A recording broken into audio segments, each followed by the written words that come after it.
Mayor, everyone except Councilmember Iglesias is here. She did send me a message that she will connect with us soon after the meeting starts. All right, so let's go ahead and start. I hereby call this meeting to order.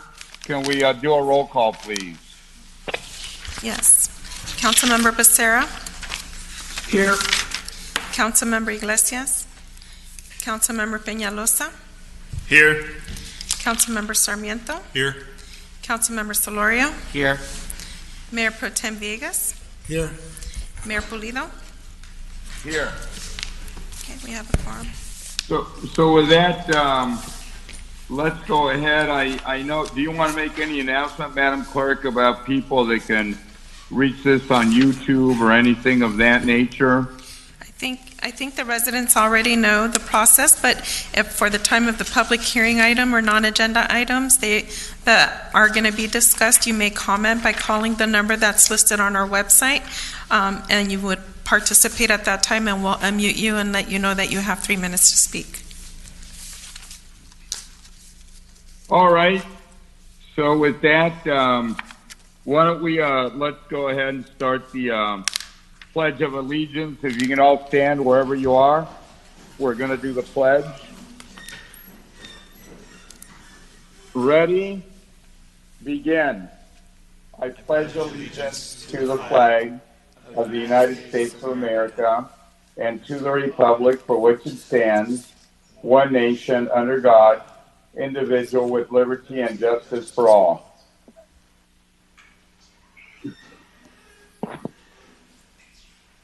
Did that come across, Madam Clerk? Yes. An invocation. Is Jack Abilene there, our police chaplain? Is he on the line? Yes, he is. Go ahead, if you could do the invocation, please. Thank you, sir.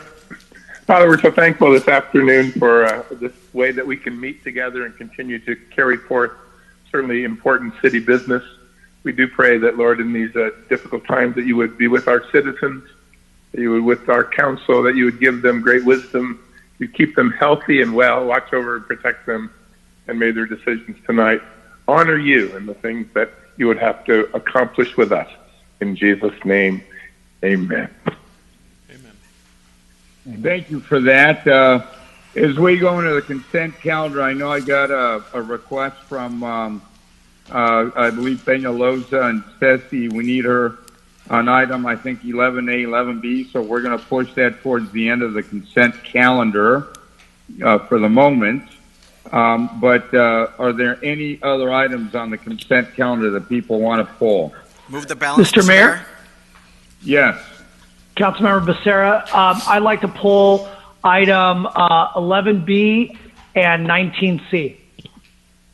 All right. 11B I was already going to push to the end. I entertain, if there are no other items, I'd entertain a motion on the balance, Move the balance of the consent calendar. Mr. Mayor, may I please pull 25B? Okay.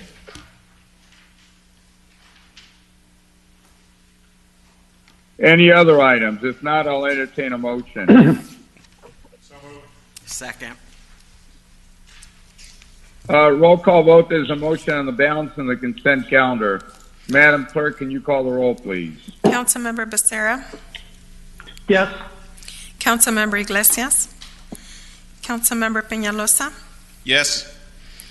Councilmember Sarmiento? Yes. Councilmember Solorio? Yes. Mayor Pro Tem Villegas? Yes. Mayor Pulido? Yes. Now, I believe we need Councilmember Iglesias for a couple of these items, but there's some we can take on without her. Let's go with those items. I believe Councilor Penaloza, didn't you have an item that you just pulled? Thank you, Mr. Mayor. I pulled 25B, which is approved municipal facilities license agreement with New Singular Wireless, PCS. And I just had a question for the city manager and maybe the executive director of Public Works might want to chime in on this. Just had a couple of questions on what other companies we contract out with, or should I say, allow to use our city-owned utility poles. I know this contract specifically calls out or agreement singular wireless, but I just want to know which other companies we work, because I know I've seen Verizon come across and other entities that I just don't want to keep, with one staff report and one company, it doesn't look like a lot and it looks very minimal. But when next month we'll have Verizon come forward again, and then the following month we'll have, so before you know it, we keep seeing these antennas that are not that they're not aesthetically pleasing to the public driving by. You see them; they're huge. They're not small or really much hidden. So I want to know what other companies we're doing this for or with, and when is it going to stop? Like, when can we say, that's enough? We've had it with enough of these cell towers on our light poles. I said it at the last meeting, and I'll say it again, that I came in here with the idea to put all our utilities underground, and it just seems like we keep adding more and more at every council meeting. And I receive dozens of emails every week from constituents throughout the city that, these things are ugly, and they are. I see them daily. So, Madam City Manager, if anyone or Nabil is out there. Certainly, Councilmember Penaloza. So we expect that we're going to enter into 3 different MLAs. This is the second one that's before you for approval, so we do anticipate a third one will be coming for your consideration.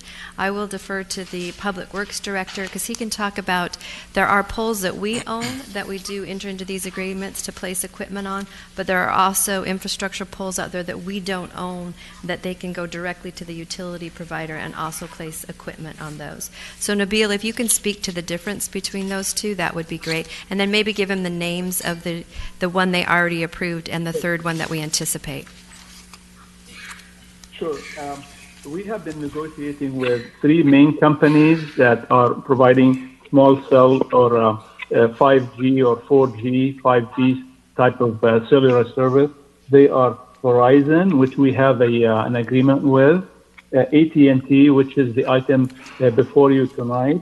We are also in conversation with Crown Castle. That's our third provider that we will be coming forward with soon to be able to install small cell antennas within the city.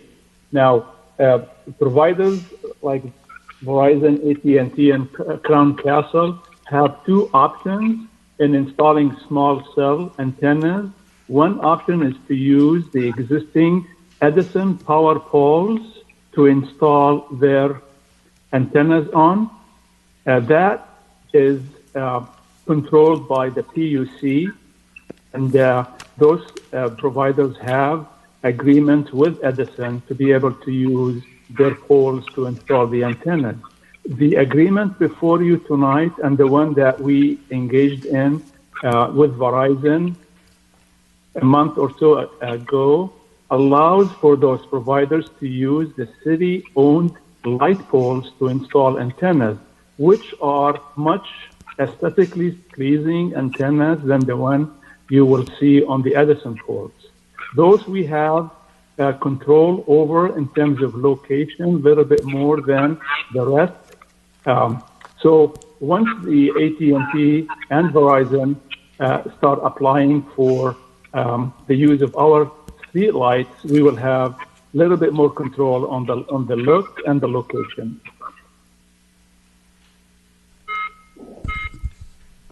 Can you hear me? Yeah, I can hear you. So you said we would have more control on the look of it and the location? Yes. The location is, these antennas, Councilman, need to be within, I want to say, 300 feet apart. So you will see more of them.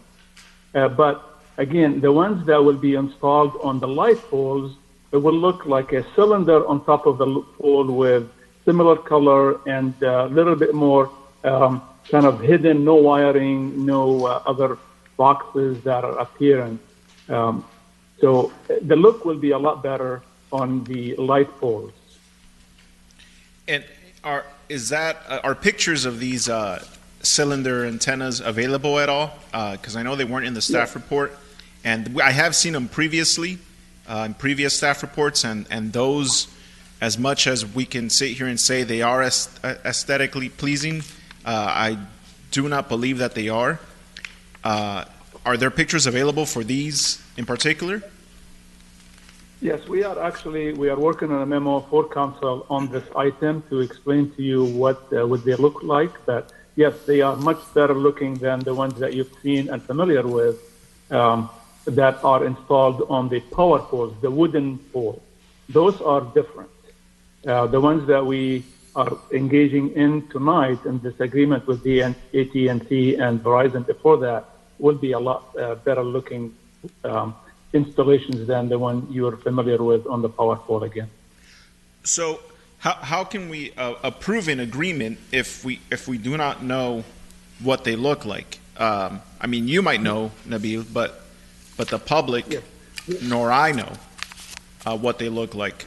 Yes.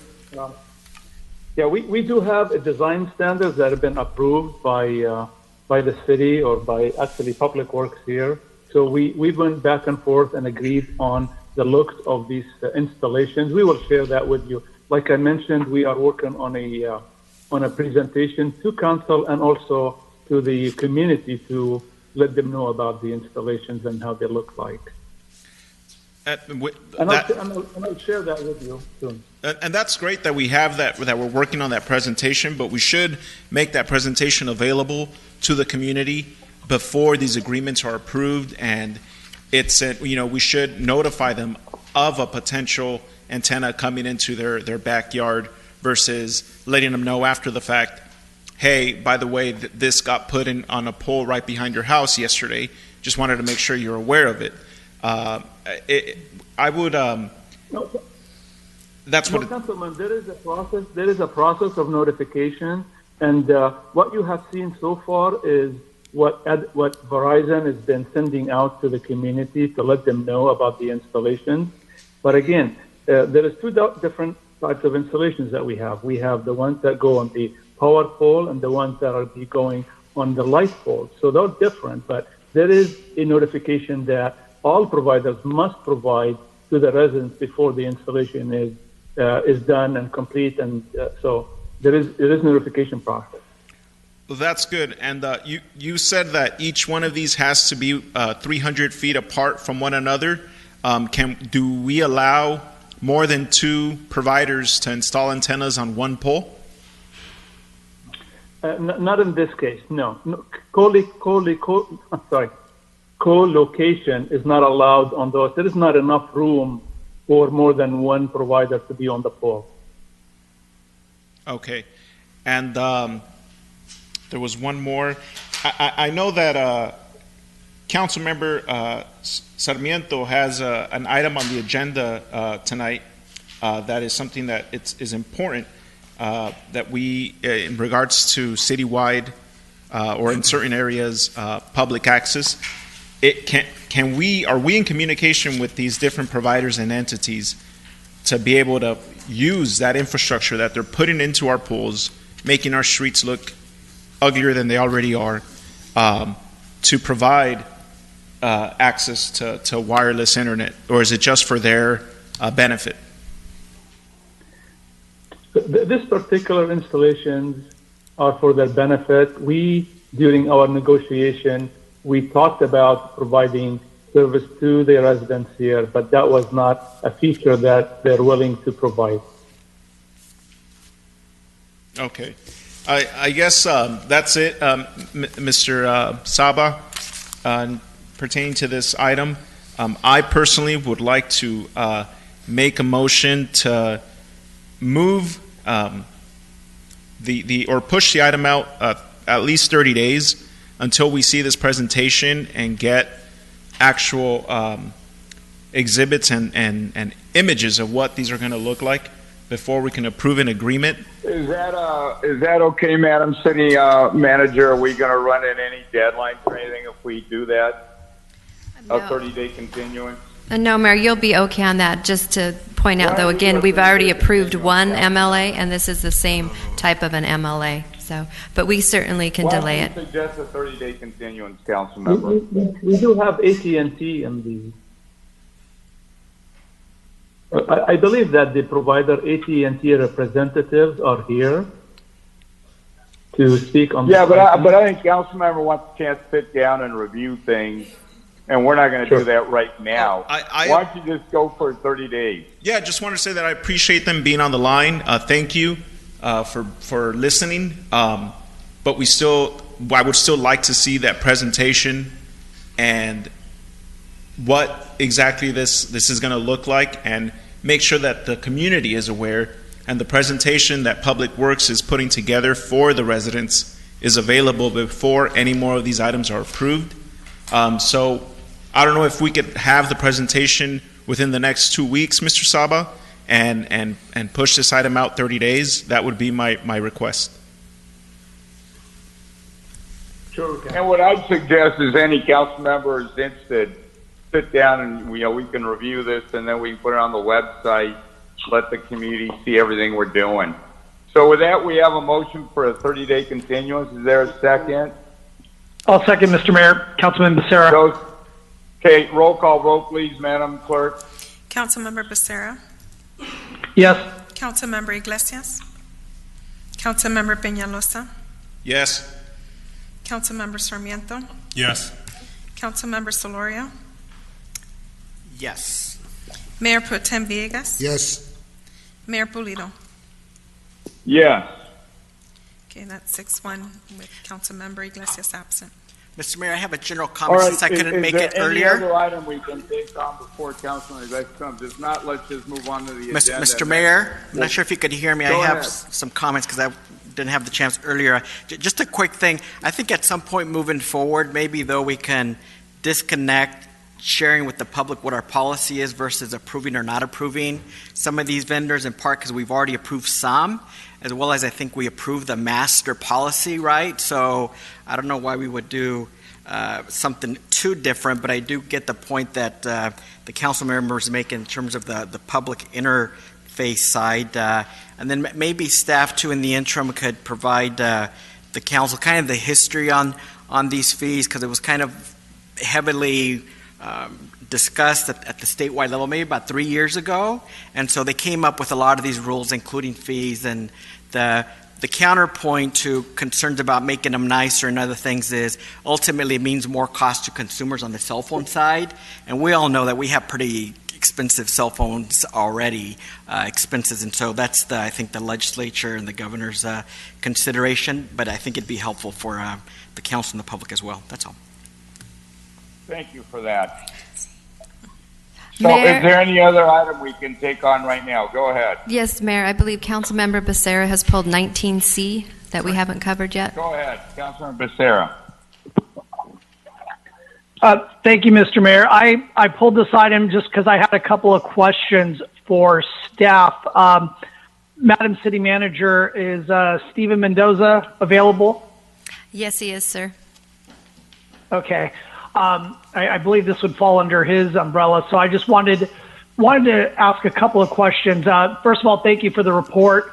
One of my main things that I'm really encouraged by is seeing that we're getting the applications out to the community for rehabilitation of existing homes.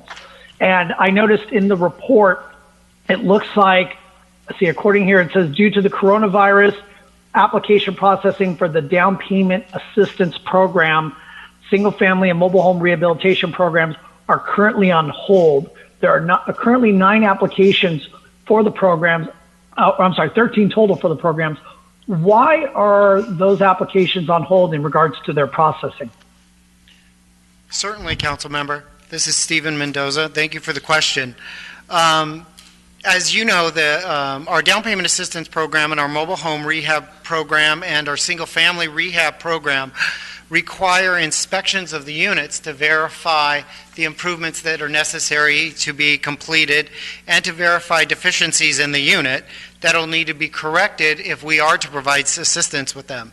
The on-site inspections place the homeowner and our staff at risk of infection due to COVID-19, and therefore we place these programs on hold until we relax some of our restrictions regarding COVID.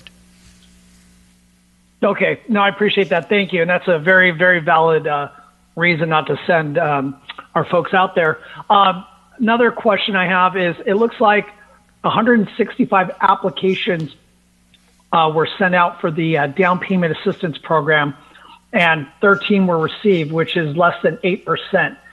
Do you have an idea of why the city is not receiving more completed applications for this program? There's some fundamental things that housing costs has never been higher is one of the reasons. When you see these programs be very successful, it's at a time when home prices are lower. So that's when cities beef up their programs to assist these families, because our money goes further in a down market.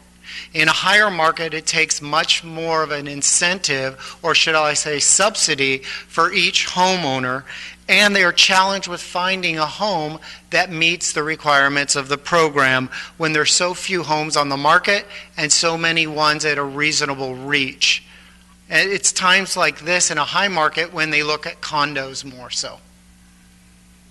And that makes sense. And I bring this up because I really would like to see us as a city really go towards strengthening home ownership. And programs like this, I think, gives our residents, those that have been here, a chance to become homeowners. I mean, these are folks throughout our city that, have been renting, and, they're working multiple jobs and they're saving up. And I agree, Mr. Mendoza, that we see an economy that does not favor a lot of folks that are struggling, but with these sorts of programs that could help them, I would like to see us try to do whatever we can to bolster those. And hopefully as we progress, there'll be more opportunities to do that.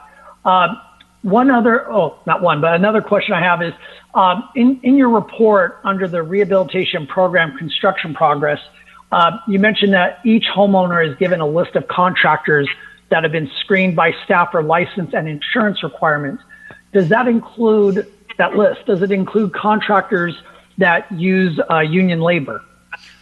It does. It doesn't exclusively require them to, though it does provide them a list of some with union labor and some without. But it doesn't categorize the contractors. The contractor is still, it doesn't categorize the contractors. Well, no, I appreciate you including some union labor options for our residents, because as the report states, obviously the homeowners are allowed to select whichever contractor, as long as they meet the license and insurance requirements. So I just appreciate that the union labor folks are being included. As for any other questions at this point, I think I'm good. So thank you, Mr. Mendoza, and thank you, Mr. Mayor. Any other questions? If not, I entertain a motion. I'll make a motion to receive and file this report. I'll second. Is there a second? Second by Councilmember Penaloza. Roll call vote, please, Madam City Clerk. Councilmember Becerra. Yes. Councilmember Iglesias. Councilmember Penaloza. Yes. Councilmember Sarmiento. Yes. Councilmember Solorio. Yes. Mayor Pro Tem Villegas. Yes. Mayor Pulido. Yes. 6-1 with Let's just Councilmember. go on. We'll come back to 11A and B. Why don't we just go on, continue on with our agenda for the moment? Is that 68. okay with everybody? Mr. Mayor, this is Councilmember Penaloza. I had a question just for the clerk. Sure, go ahead. I noticed that are we moving forward, are we going to be allowing the public to comment on items that are not public comment or hearings at all? So for the other agenda items, you mean? Because right now they're... Not this city council meeting today, but I know last week or last city council meeting I brought up the question of why the public can't comment on every agenda item like we have when it's an open meeting. And You said that. They can. They just submit it by e-comment. So, and you'll see the numbers of e-comments in support and opposition, and then they're all posted on the website. So for the public hearing items and the non-agenda items are the ones that we open up the lines to. So if you're asking for all of the agenda items for the lines to be open to, I could definitely do that. I didn't, I could talk to the mayor and see if that's something we want to move forward Why with. don't we talk about it offline and Yes. pros and cons, but if we want to open it up, we can. I just know they're trying to handle, the technology and all, and I think we are getting a good number of comments from the public. But why don't we follow up on that, Councilmember, we'll come back. Okay, thanks, But I Mr. Mayor. thank you for your question. Thank you. Yeah, it was just my ask just to provide further input and transparency to the public. Thank you. And then, Mayor, the Thank closed you. session report, we skipped over that All section right, on let's the. go ahead and do that now. Madam City Attorney, anything to report out of closed session, please? No, we had several closed session items this evening, but there was no reportable action. All right. So then, our next item, would we be out of the consent calendar for now? I know we got to come back to 11A and B. Yes, so now we are on business calendar item 60A.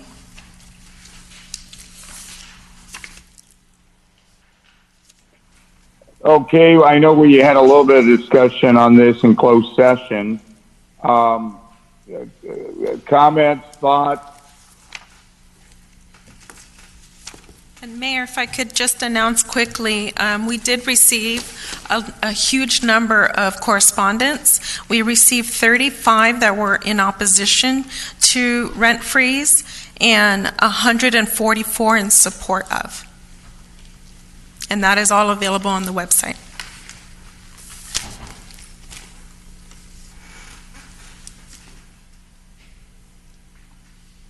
Okay, again, the pleasure of the council. We could simply leave things alone. I believe it runs out right now at the end of May. And that's what I would recommend, but I think the city, this is mainly a legal issue, I believe. And I believe the city attorney has spoken to all of us and is very confident that we're well within legal parameters to take the action that we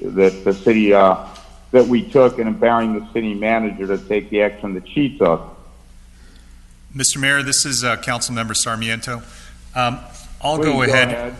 Thank you, Mr. Mayor. I'll go ahead and move that we affirm the current order as written and directed by the city manager. I did just want to comment for everybody and thank everybody who wrote us. And I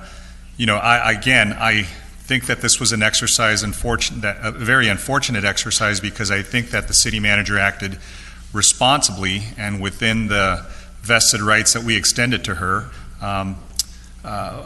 to go ahead and promulgate this additional relief and protection measure for our residents. This is primarily a public health and safety measure that she took, knowing that that we are living in some very unprecedented times. There are folks that are not only worried about just paying rent, but also paying for food and medicine and just their daily lives. And we unfortunately have many families and residents that have to make a choice sometimes between basic needs and rent. So this isn't a rental forgiveness. This isn't an indefinite rent freeze or a prohibition on rent increase.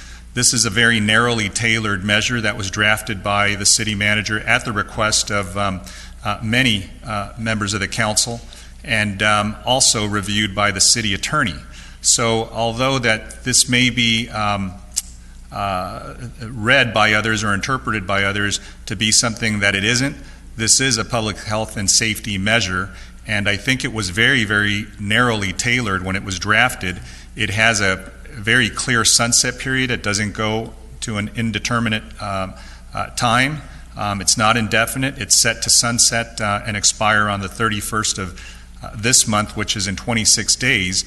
And I know that staff in their report and also verbally have made sure that our friends at the California Apartment Association know that if there are any landlords that have any issues or are impacted or have any contractual obligations that they've extended to some of their tenants, that there was a pre-existing agreement to adjust rent, that they're free to contact the city attorney's office, and hopefully she can opine on that. But my understanding is, from my conversations with her, is that her office has made themselves available to address any questions that they have. And I think because we have a city that is 56% renters and tenants, we have a special responsibility or a more immediate responsibility to try to have protections in place. And I was again a little offended by some of the suggestions that were made that the city manager acted outside her scope of authority that we granted to her. She certainly is well within her rights to do this, and it is part and parcel of a set and a series of relief measures that this city council took to protect its residents, including the moratorium on residential and commercial evictions, the no shut-off of utilities, and so on. And so I think that there's been quite a bit of legal analysis from our team, and I think I feel pretty confident, and I know that the landlords that I've had conversations with certainly want to help more than harm or interfere with a person's right to stay at home during this time. Unfortunately, folks are impacted in many different ways, and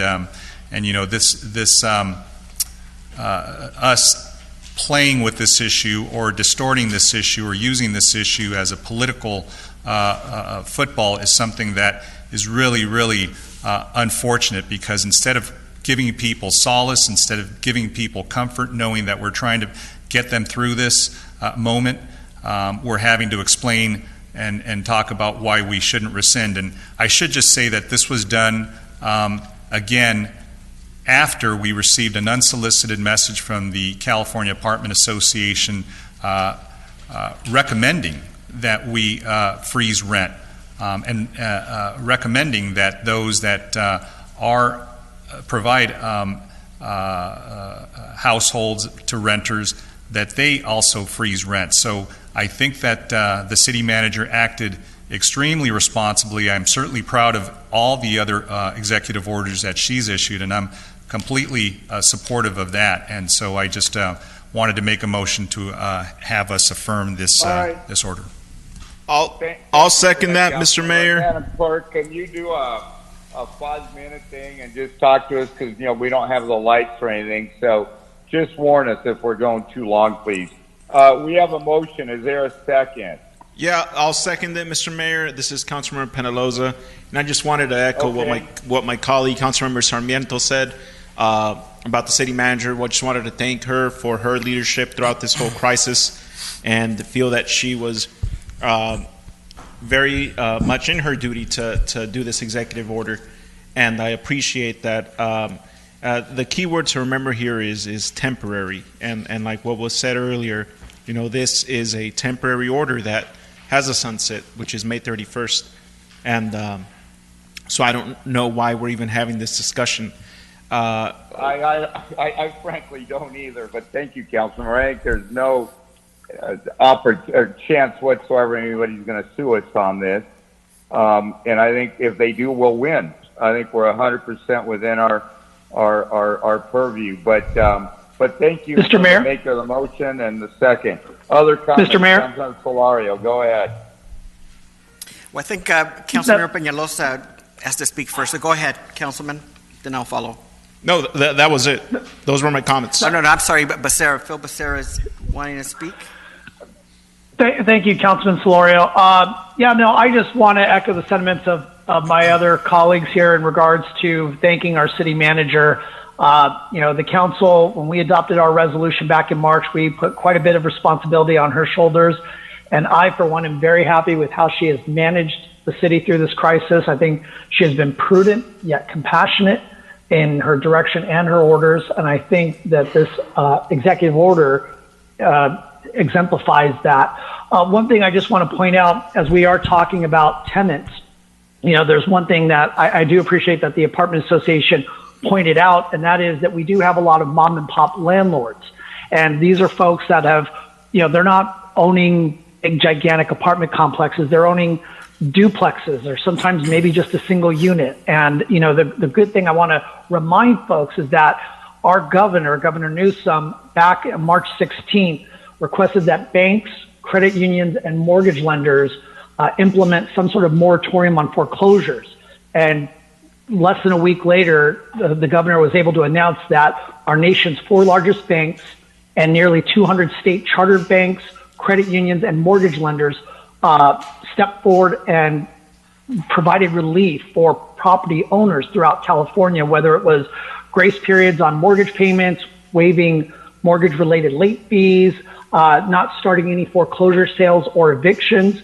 So I just wanted to put that out there that, I think there's been some comments that I've received that our protections have been leaning more one way towards another. But I do appreciate my colleagues and our city manager for, showing the compassion for our community and our residents by implementing this freeze. And I appreciate the way it has been implemented, and I'll be supporting the motion as well.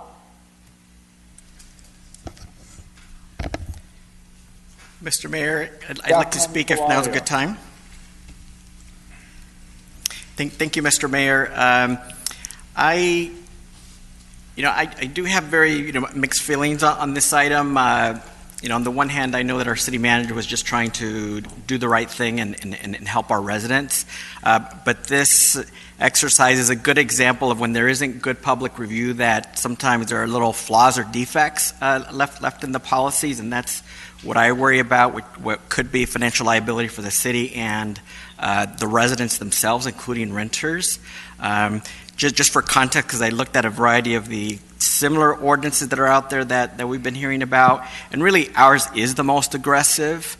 Also, pretty much all the others exempted out and made reference to Costa-Hawkins and other rent control laws to make sure that there weren't any conflicts with that. And all the cities that tend to have those are rent control cities, so they have an existing system for staffing it and answering questions and letting the landlords know, and we don't.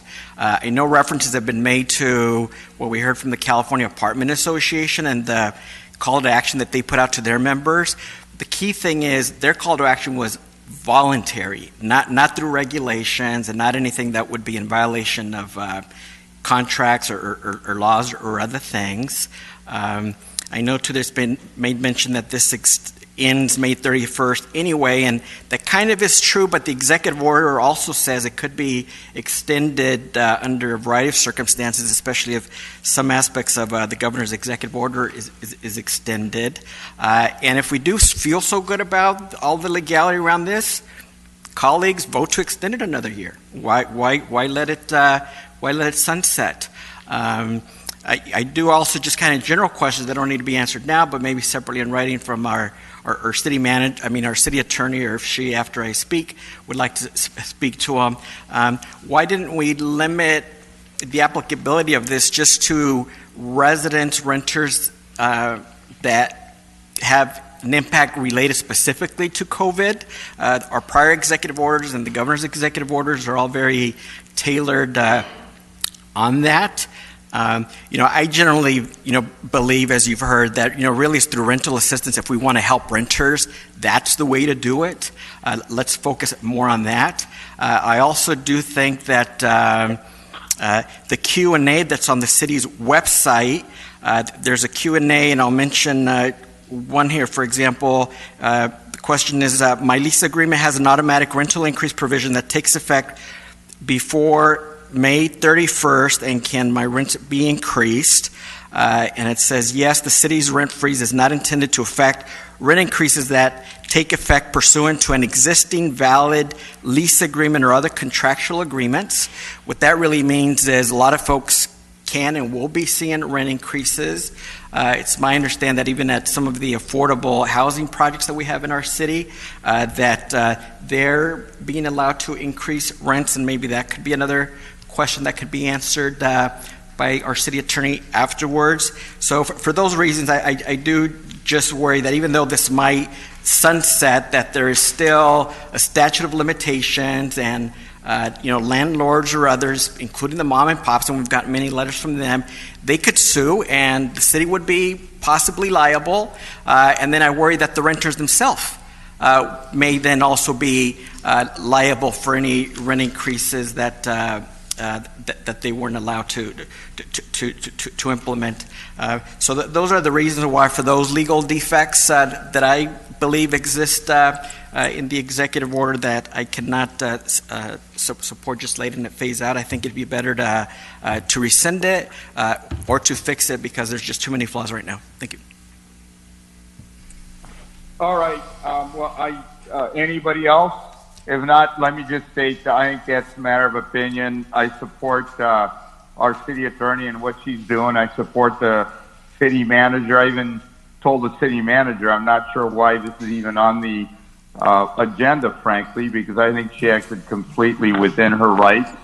And I will be really, really surprised if anybody challenges. But if they do, we'll fight it. And if we were to extend it for a year, then a lot of people would sue, but that's not what we're talking about, and the city attorney wouldn't recommend that either.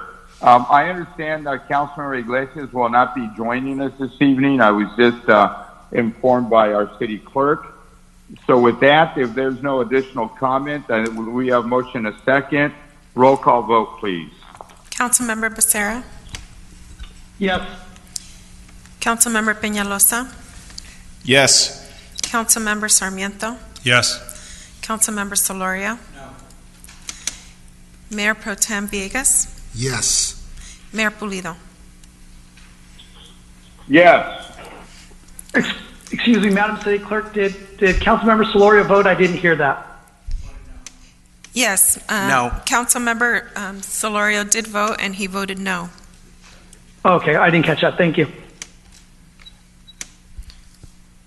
Motion passes 5-1 absent. Councilmember Iglesias and Solorio dissented.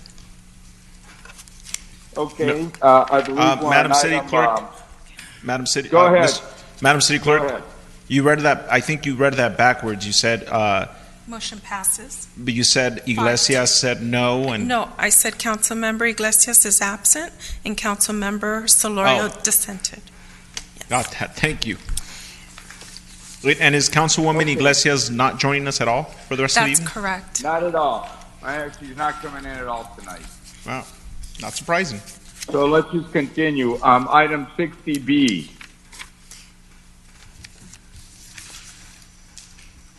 Any comments? Yeah, I have a comment, Mr. Mayor. This is Councilmember Penaloza.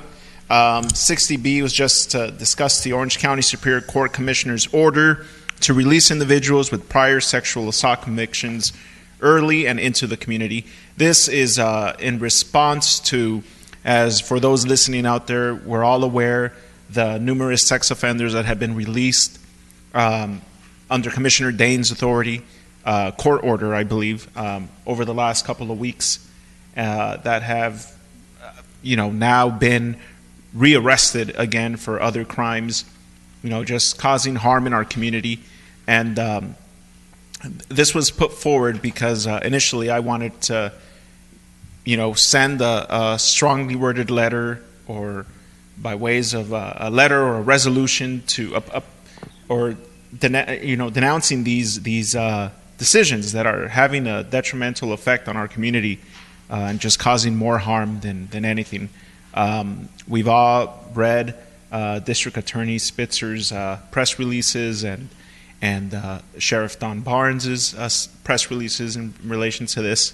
So it's just troubling all around what's happening, and the types of people that are being released onto our streets every single day, having the county jail in our city, is troubling. And keeps me up at night. And I don't have kids to worry about, and I don't have a personal family that I have to look over, and just the thought of these monsters lurking out on our streets with children and women, and it's troubling. And it's I don't know what we can do legally to, I don't think we could reverse these decisions, but just moving forward, whatever options we can do as a city to stand against these numerous different court decisions that are being, which is, again, I don't understand the legality behind it or what we could do, but just wanted to state my strong opposition to these decisions, specifically by Commissioner Dane. Appointed Court Commissioner. Thank you for that. Any other comments? Mr. Mayor? Mr. Mayor Pro Tem Yes, go ahead. Vegas.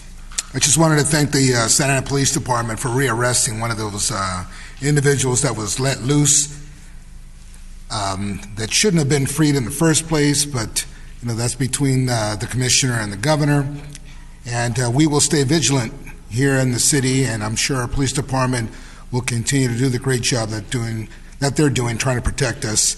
And this is just terrible when these individuals, the commissioner, for example, are being a little reckless, in my opinion, for for the safety of the public. That's my comment. Thank you for that. Other council member comments? Mr. Mayor, Councilmember Sarah here. Yeah. I want to echo the Pro Tem's comments in thanking our police department for arresting one of the 7 that was released early from jail. I could go on about what this particular individual did within 17 days after being released early from only serving 71 days of a 6-month sentence. But I think if I did that, we'd be beeping out half of the broadcast. I mean, this particular individual has done some very disturbing and disgusting crimes. And much of what he did was in this community, was in Santa Ana. This isn't somebody that's roamed the county. He's done it right here. I know Councilmember Penaloza sent a letter to Commissioner Dane, and I know, Mayor, thank you as well for doing the same. I sent a letter expressing my disappointment that this commissioner would do such a thing, and to do it under the guise of a pandemic is just that much more disturbing. And I'd just like to close my comments in thanking our district attorney, Todd Spitzer, for bringing this the situation to light and to the public's attention. And as the Pro Tem said, I concur that we will stay vigilant. These sorts of things are just atrocious, and we do have to remain on guard about that. Thank you. Thank you. I'd like to request with the council's concurrence, I want to go meet with a presiding judge and echo all of our sentiments to that judge that oversees this commissioner. I really don't think this commissioner is on the right track to ever become a judge. And I'd like to put our letter into his record, into his file, and again with a formal complaint registered to the presiding judge. I think that'll send a very strong message through the courts. And if there's no opposition to that, it's something I'd like to suggest that I do on behalf of the council. Mr. Mayor, this is Councilmember Sarmiento. I know there's also a state commission that oversees judicial conduct. So maybe the commission? Well, no, that's the appointment committee, but there's a judicial conduct governing agency that oversees, again, judicial and conduct from the bench. So I think if we're going to maybe file something with the presiding judge, it should be copied to the commission as well. Point me in let's do that, council member. Please make sure we're saying to the right folks. But I think if we do that, that'll send a very strong message to any other judge and commissioner that is engaging in this activity. They don't like to have these type of complaints in their record, and I think this warrants such a complaint. Mr. Mayor, this is Councilmember Penaloza. If I could add to your request, I am supportive of that, And I would also ask that maybe you having that relationship with the mayors throughout the county, we reach out to the other 34 cities. And because I've seen the negative response that they've had to this this commissioner, maybe having them also address it through a letter similar to ours, or add their signature to a letter, so it could be a unified effort that this is county-wide and not just Santa Ana, because these are... Fine. Look, I have a call with them. It's about the pandemic. You know, we're mainly talking about coronavirus, but I have convened all the mayors in the county, and at different calls they've been on there. We're speaking once a week. So I'll definitely communicate this to them, and let's see how many join and issue their own letters. I bet you we're going to get a lot of letters. Absolutely. We have a lot of good cities here in Orange County, and we all care about the county and the future of the county and what's going on. And the pandemic right now is a problem that we have in common, but this one as well with sex offenders. So with that, what any other action? Do we vote on anything? What's the pleasure of the council? Well, Mr. Mayor, if what you're suggesting is a motion, I would second it, and I want to include Councilmember Penaloza's suggestion as well. Look, just let's go ahead and make it a motion. Is there a second? I'll second it, Mr. Mayor. Councilman Becerra. Roll call vote. Roll call vote. Okay, Mayor, you're the one who motioned it, is that correct? Yes. Okay, Councilmember Becerra. I second it, yes. Councilmember Penaloza. Yes. Councilmember Sarmiento. Yes. Councilmember Solorio. Yes. Mayor Pro Tem Villegas. Yes. Mayor Pulido. Yes. That's 6-1. What's our next item, Madam City Clerk? So we still have items 11A and 11B from consent, and public hearing item 75A. All right, let's just do 11A and B because we were going to wait for originally, I believe Councilmember Iglesias maybe had indicated she wanted to participate, but she's not going to be in, so no point in waiting any longer. So let's go on to item 11A and 11B. Can we just have a motion on both of them? It's just the second readings. Yeah, I'll make a motion. This is Councilmember Penaloza. I'll make a motion to approve item A, Mr. Mayor. Okay. Which would be there denied. I'll second the motion for item 11A. All right, roll call vote, please. Councilmember Becerra. Yes. Councilmember Penaloza. Yes. Councilmember Sarmiento. Yes. Councilmember Solorio. Abstaining again. Thank you. Mayor Pro Tem Villegas. Yes. And Mayor Pulido. Yes. Same thing. I'll entertain a motion on item 11B.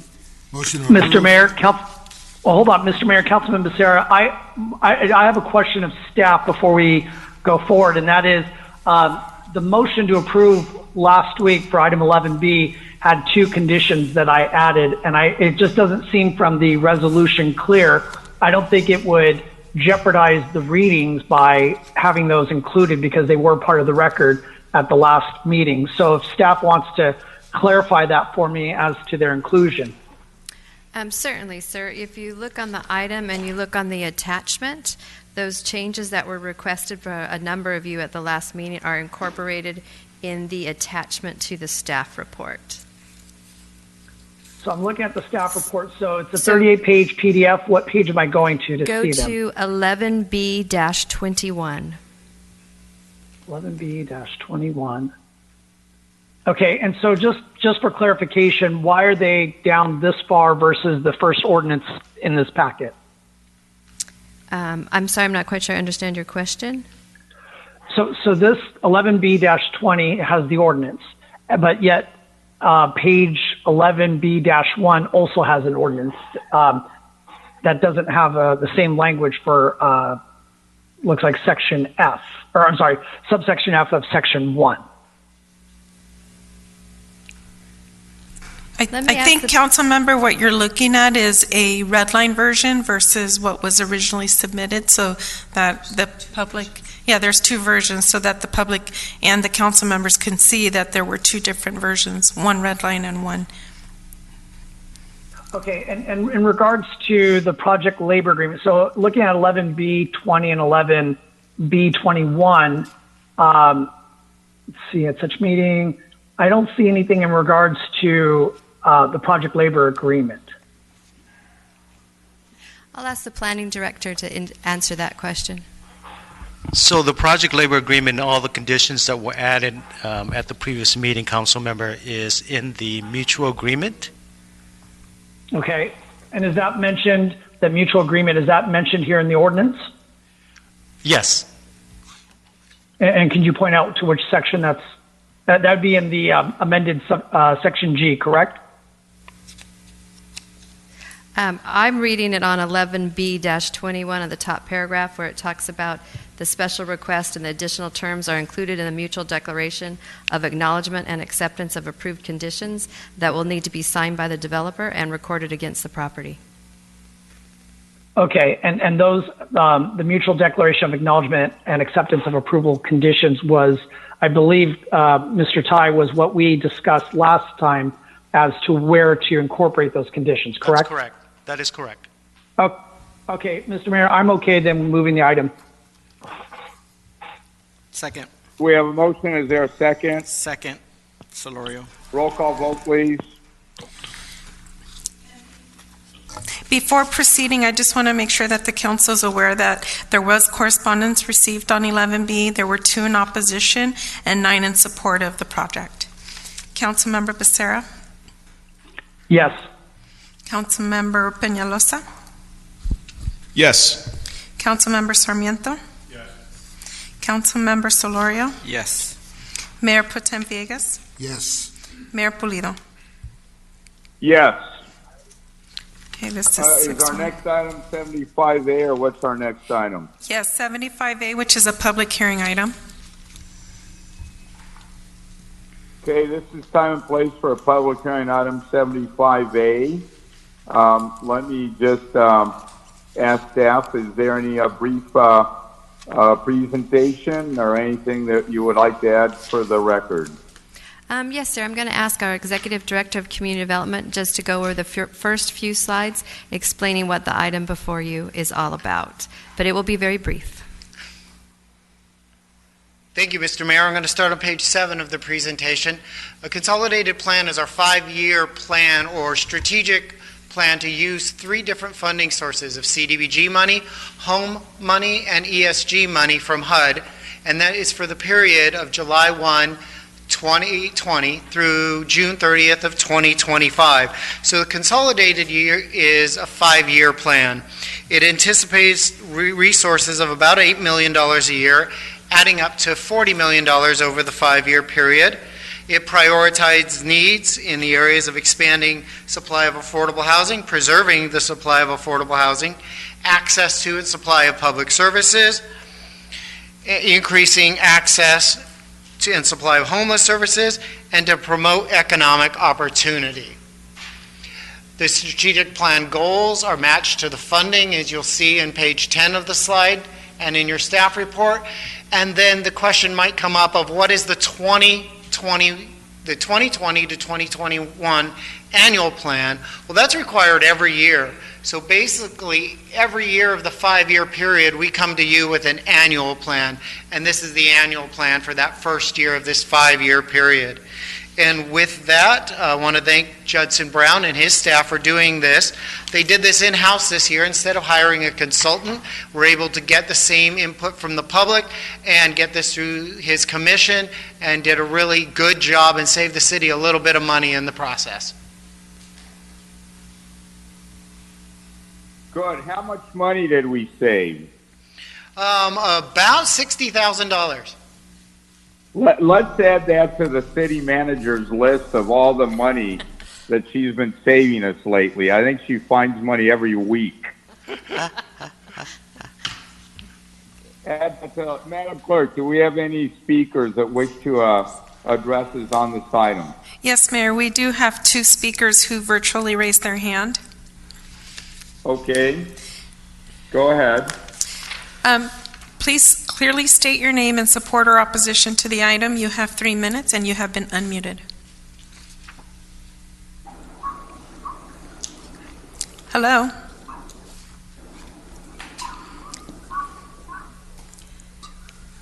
Hello? You may speak now. You have been unmuted. Hola. Hi, you have been unmuted. You have 3 minutes to speak on item 75A. Ok, necesito un traductor. Mire, Oh, okay. empiece a hablar. Do we have translation? If not, one of us can do it. We do have Cesar. He's going to take a moment to walk down here and we can proceed with the next person. Si puede esperar un momento y vamos. Espera un segundito, ahorita le conseguimos el traductor. Who's Ok, next? sí. Who's next, Madam Clerk? Hi, please state your name and if you're in support or in opposition to the item and why. You have 3 minutes. Hi, my name is Luis Sarmiento. Good evening, everyone. I'm calling on behalf of Thrive Santa Ana, our local community land trust, whom all of you are familiar with.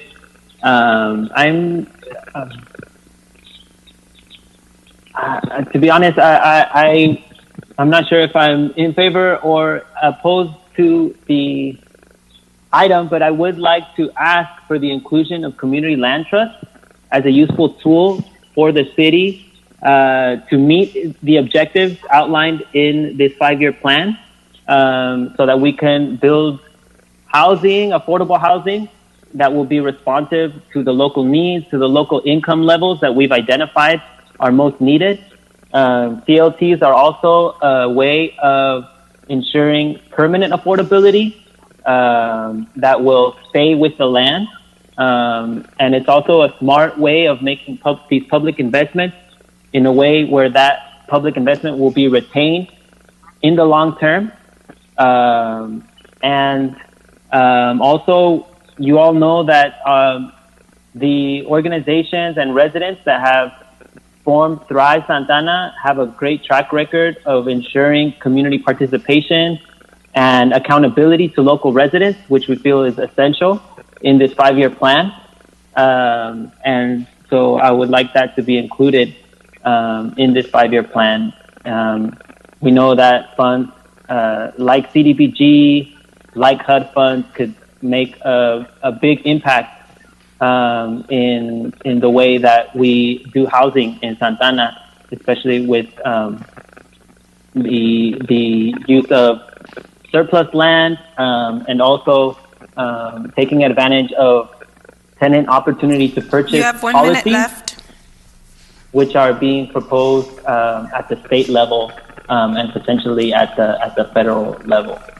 So that's my comment. And if I don't know if the correct way to proceed would be to request for the inclusion of these of the community land trust as part of the strategies moving forward. Otherwise, I would say maybe I'm opposed to the item as it stands, or if there's a way to include these things moving forward, we'd be happy to work with city staff. Thank you for your comments, Luis. Do we have translation yet? Yes, he's here now. Ya puede hablar, empiece con su comentario, por favor. Hola, sí. Mi nombre es Fausto Ramírez. Estoy viviendo aquí en Santana por más de 15 años. Yo estoy pidiendo que nos apoyen a que no nos suban o no nos incrementen las rentas en estos momentos tan difíciles que está ahorita todo, porque a veces que no podemos salir, la pandemia, los niños en casa, el Ese trabajo. tema ya lo tratamos anteriormente. Okay, Madam, sí, para que queremos talking about the rental increase. ya, sí, sí. Sí, que nos sigan apoyando igual como siempre nos han apoyado y que lo tengan en mente ustedes, pues. Muy bien. Gracias. Ok, sí, gracias a ustedes. Okay.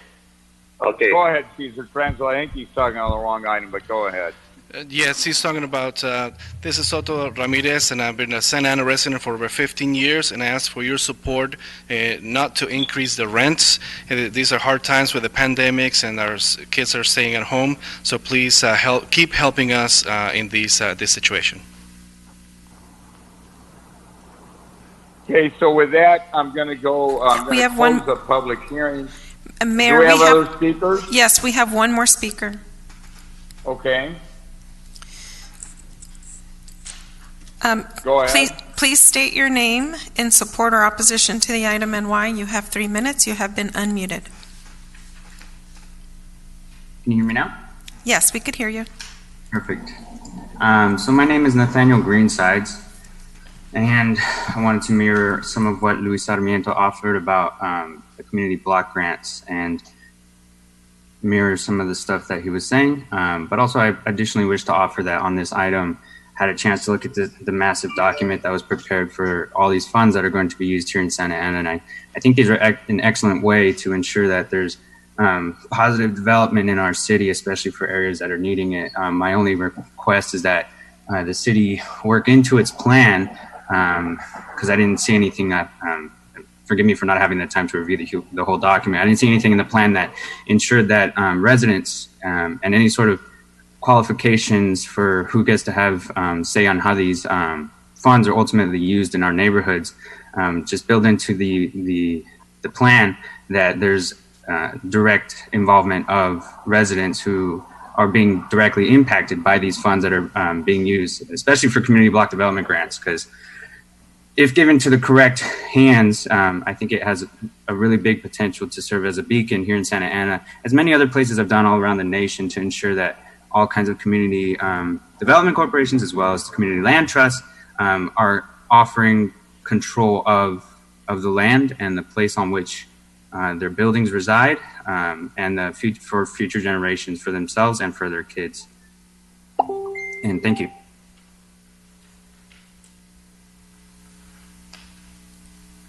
All right, any other speakers? We have no other speakers, Mayor. All right, let me close the public hearing and bring it to council for consideration.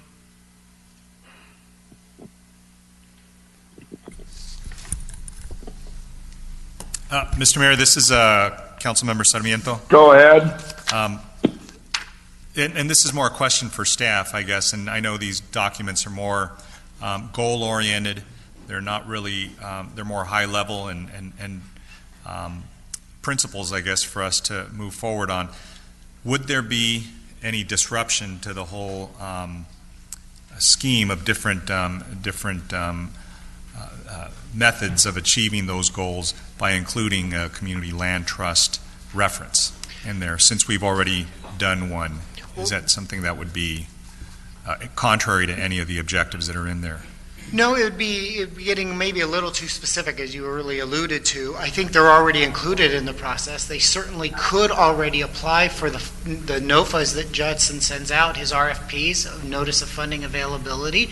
They certainly are on the list and would be included in that. And they would be included on the area of supplying affordable housing, just like any other developer would. Community Land Trust, I think, is covered already by some broad-based principles. Okay. I just think sometimes things get lost, and maybe if we footnote it, or if we do something to reference that there is going to be an effort to try to also invite them to apply. Again, if you remember, I'm sorry. If you remember last year, we actually adjusted to allow long-term leases, in which they were a benefactor of, if you remember, for their property. Right.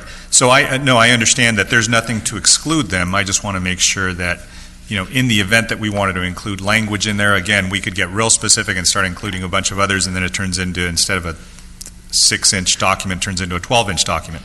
But again, I think because there is such a need for having residents participate in this, this is one vehicle. So just something for us to consider. Thank you. Thank you for that. I'd entertain, if no more comment, I'd entertain a motion. Motion to approve. Is there a second? Solorio, second. Thank you. Roll call vote, Madam Clerk, please. Councilmember Becerra, Yes. Councilmember Penaloza, Yes. Councilmember Sarmiento, Yes. Councilmember Solorio, Yes. Mayor Pro Tem Villegas, Yes. Mayor Pulido. Yes.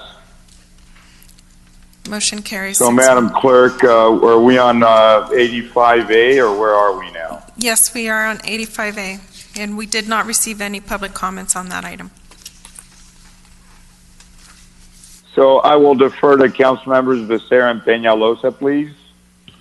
Go ahead. Thank you, Mr. Mayor. Thank you, Mr. Mayor. This item is a subject matter that I would like for us as a city council to address. There have been instances where members of our council have frankly ducked votes for no stated valid reason. I believe that we have a responsibility to the community to participate in the decisions that are presented to us, unless there is an absolute valid reason, a legal reason, or something that truly prevents us from participating in a vote. To clarify and enshrine our obligation to participate in votes on matters before us, I would like to ask my colleagues to support directing our staff to draft language for policy that requires all city council members present at a meeting to be required to vote for or against the motion unless a council member is disqualified by either a stated conflict of interest or some other valid legal reason.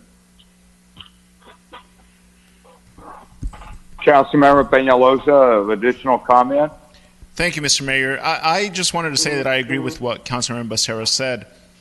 We all, took an oath to uphold this office and carry out the duties that come with it. And by constantly choosing to abstain from votes, and I think this just requires a bigger conversation, because it's not just about abstaining. We should all be present, just period, to take these hard votes that keep us up at night. I mean, I have yet to miss out on a vote as a sitting council member, as we've seen today. I've seen from my colleagues just kind of disappear when there is sensitive issues on the agenda that they don't want to go on the record for. That's just plain and simple. And I think it's important that we all carry out the duty that we were elected to do and really be that voice for our constituents, the public, and be present and take vote unless we're not legally allowed to, especially after the city attorney says that we're legally allowed and okay to take a vote. I mean, there's no reason why people should be abstaining for anything. I mean, if that's the case, then if you're going to abstain or disappear, I mean, you shouldn't be a council member. And that's it's plain and simple. I'm not going to sugarcoat it. But that's where I'm at. So I am supportive of directing the city manager and staff to come back with a policy that could really just lay this out for us. What can we legally do? What any possible consequences of abstaining from votes when we're legally okay to vote on? It's just unfortunate that we even have to discuss this. And that's basically it. Mr. Mayor, if I may add Yes, just a little go bit ahead. more. Go ahead. Thank you. I just want to also be clear, while there was an example of it tonight, and there have been at least 2 others since my joining of the council, I'm not directing this at any one person, and I hope that everybody understands that one thing about me is that, if there's a problem, let's tackle it, let's solve it, and let's move on. One time it happens, you kind of hope, okay, it doesn't happen again. Unfortunately, it happened multiple times And, if we need to have some sort of ordained rule in place, then that's unfortunately or fortunately the direction that I think we need to go. So I want to thank Councilmember Penaloza for supporting this direction as well. And I, again, hope that my colleagues will support staff coming back to the council with policy. Additional comment, council members. Yeah, Mr. Mayor. Go ahead, Councilmember. You went first. Go ahead, Councilmember. Yeah, this is Sarmiento. So thank you to Councilmembers Penaloza and Becerra for bringing this. So this is more directed to our city attorney. So Madam City Attorney, I think, I don't know if we can bring back policy on well-settled California law, which, talks about conflicts of interest, which creates the necessity for abstentions and recusals. So to the extent that you, reference those laws or those code sections, Sonia, maybe you can as we talk about this. But I think there are some very clear, again, state law references that we can talk about. When we have a conflict, are they conflicts as a result of an economic interest? Sometimes you can abstain based upon the perceived conflict of interest. So, there is a lot of, unfortunately, a lot of literature on this, but to the extent you incorporate that as background, I think, if we do take any position that it's consistent with, with those dictates. Yes, and Councilmember, I would absolutely make sure whatever proposal came forward is consistent with state law. And then there may be, as you've just mentioned, some further policy decisions for the council to make with respect to when you might want to allow someone to abstain based on a potential. I also see a situation where perhaps someone discovered a potential conflict and did not have enough time to request an FPPC letter. So we might definitely have state exclusions, and then we might want to add a couple for practical exclusions. No, thanks. And those are my comments. I know the mayor and I have had to, again, abstain, but obviously that abstention requires some explanation, right? So it can't just be an abstention because you choose not to take a position. I think that abstention or recusal is, has to be well-founded on some cause or some reason, and that has to be articulated publicly. So I think that's where the policy would be helpful and would give us some guidance and direction. Correct. Mm-hmm. Mr. Mayor, this is additional comments. Yes, go ahead. I just want to thank Councilmember Sarmiento for bringing that up. And I want to make sure that I'm very aware of that. And yeah, if there is a legal reason why you have to abstain, as we've seen we've seen most of my colleagues do in the past, a lot of the times we do state for the record why we're abstaining from a vote. And that's great. I mean, that's good that we're allowed that if there's any conflict of interest.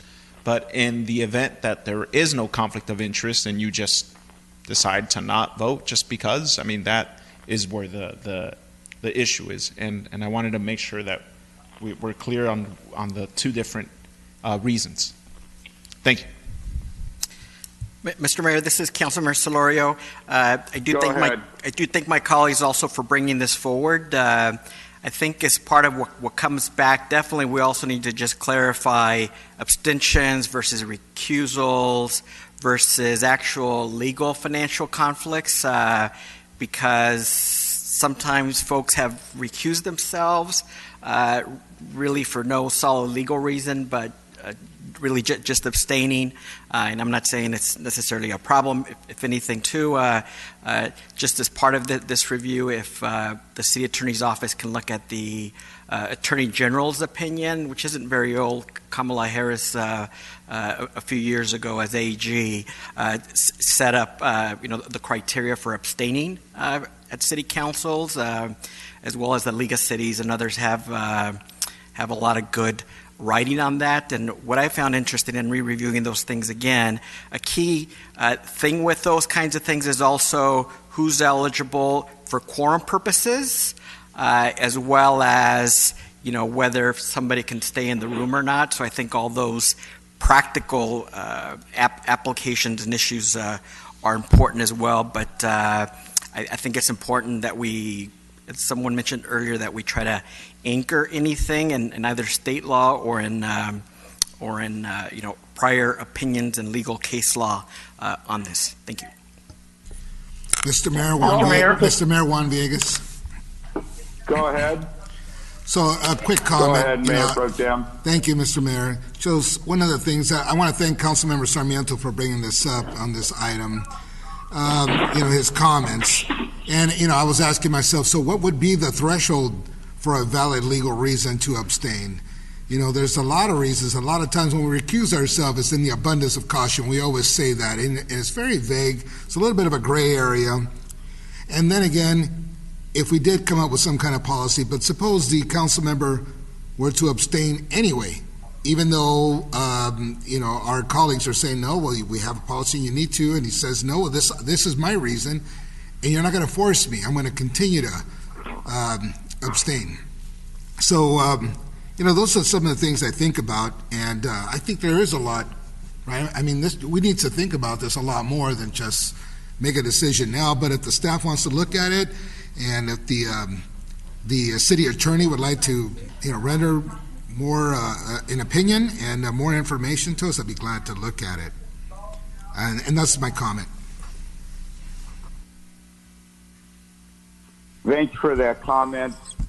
Additional comment? Just really quick, Mr. Mayor, to add to that. Go ahead. And I think that's the whole intention of this item on the agenda, not necessarily to make a firm decision right now, but just to direct staff, including the city attorney, the city manager, the clerk of the council, and all parties involved to look at any area where these policies exist, if they do, and bring them back to us. Bring them back in a staff report as an agendized item for further discussion and consideration. If it becomes a receive and file, then, with just information, then so be it. But just gathering that information, to see what other cities have, if they do. I mean, that's the whole point of this, is to bring back additional information so that we could really dig into it and have a broader discussion. But thank you. Those are my final comments. Mr. Mayor, if I may add one more thing, and that is, I want to clarify, at least from my intention, that I would like to see something, again, if it is a receive and file because there's nothing realistic that we can adopt as a council, that's okay. But my intention in bringing this forward is to hopefully bring forth an actionable item, something that would enshrine that unless you have, a reason that's, somehow ingrained in state law or other case law or something that really is a valid reason that you cannot participate in a vote. I would like to see us have policy that does as much as possible to require participation, whether we would want to call it abstentions or anything else. I mean, really just to cut down to the bone. At the end of the day, it's to get full participation on votes from this council. Thank you, Mr. Mayor. All right. Look, let's see what staff, what thoughts they have, and I'd suggest before anything be brought forward, let's, give them some time to do some, research, etc. At the end of the day, I think we're going to find that there's a lot of law on this already. It's something the FPPC goes into great detail, and ultimately it's between, council members and the voters, and that relationship and that trust. So I don't know that we'll be able to come up with any policy that's going to result in sanctions or fines or things of that nature. I think that's why we have the FPPC. But look, I think no harm, no foul. I think the intent is clear. Let's give staff some time and let's go from there. So I think that's enough for discussion on this item. I believe we have another item, Madam City Clerk. Yes, 85B, and we did receive a total of 2 correspondence, and both of them, Okay. and both were just indicating comments on the housing opportunity ordinance. Okay, this is an item brought forward by Councilmember Jose Solorio. Why don't you go ahead, Councilmember? Thank you, Mr. Mayor. And I bring this forward really just to tee it up to, for my colleagues. I know we have, obviously, the Brown Act, and I really am taking this opportunity to give an update on behalf of our ad hoc committee on reviewing the Housing Opportunity Ordinance. To put items on the agenda, you really, can't be calling everybody, and so I'm always concerned about perception and not violating the Brown Act. But really, I'm here to talk on the work of the ad hoc committee, and I know Mayor Pro Tem Villegas is also on the committee in case he wants to add anything, and the other ad hoc committee member is Councilwoman Iglesias. I wanted to bring this forward because really it was probably almost a year ago, Mr. Mayor, that you created this ad hoc, and we did a lot of good work last year all the way into December.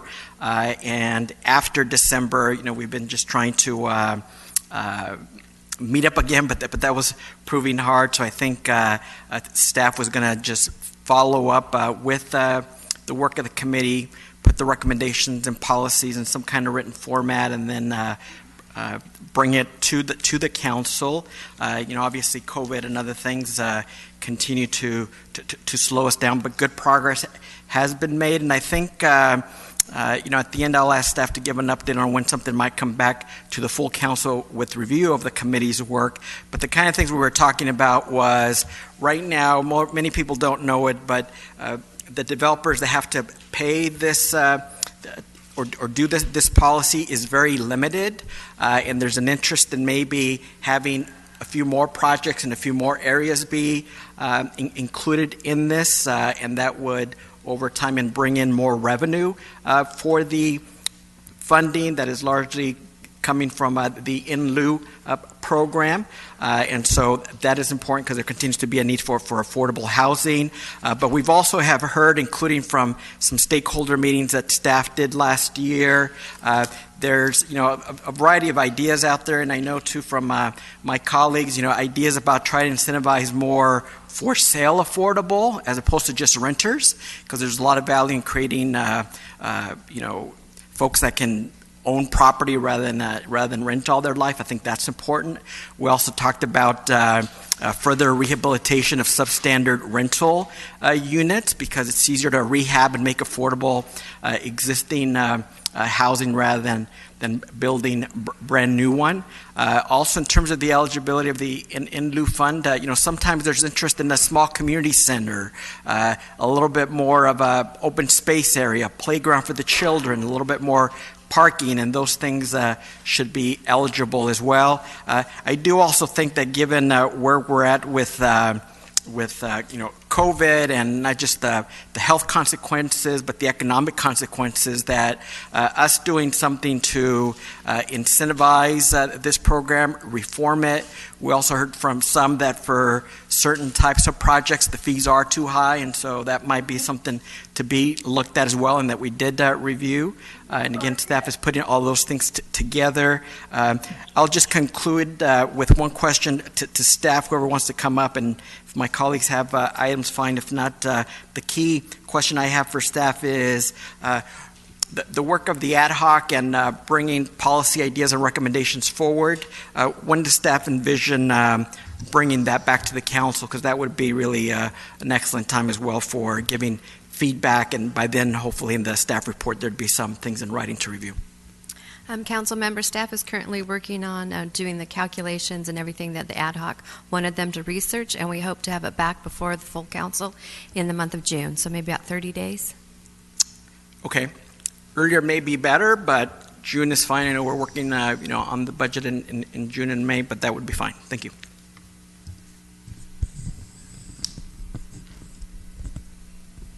Thank you for that, Council Member.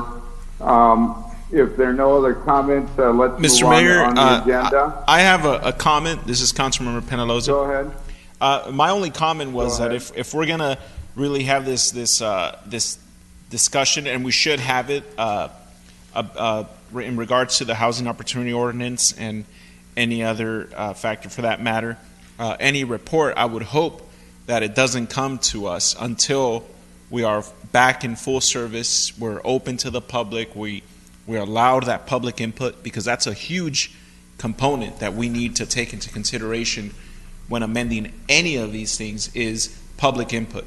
And if we're not going to have that, if we're going to allow very minimal comment, just e-comments by 5 p.m., that's not appropriate to do. So I would hope that we have this discussion until we're 100% back in service and open to the public. I would concur with that, Councilmember Penaloza, that right now we're in a semi-functional mode. We're doing the best we can, but this is we're under attack by the COVID virus. Right.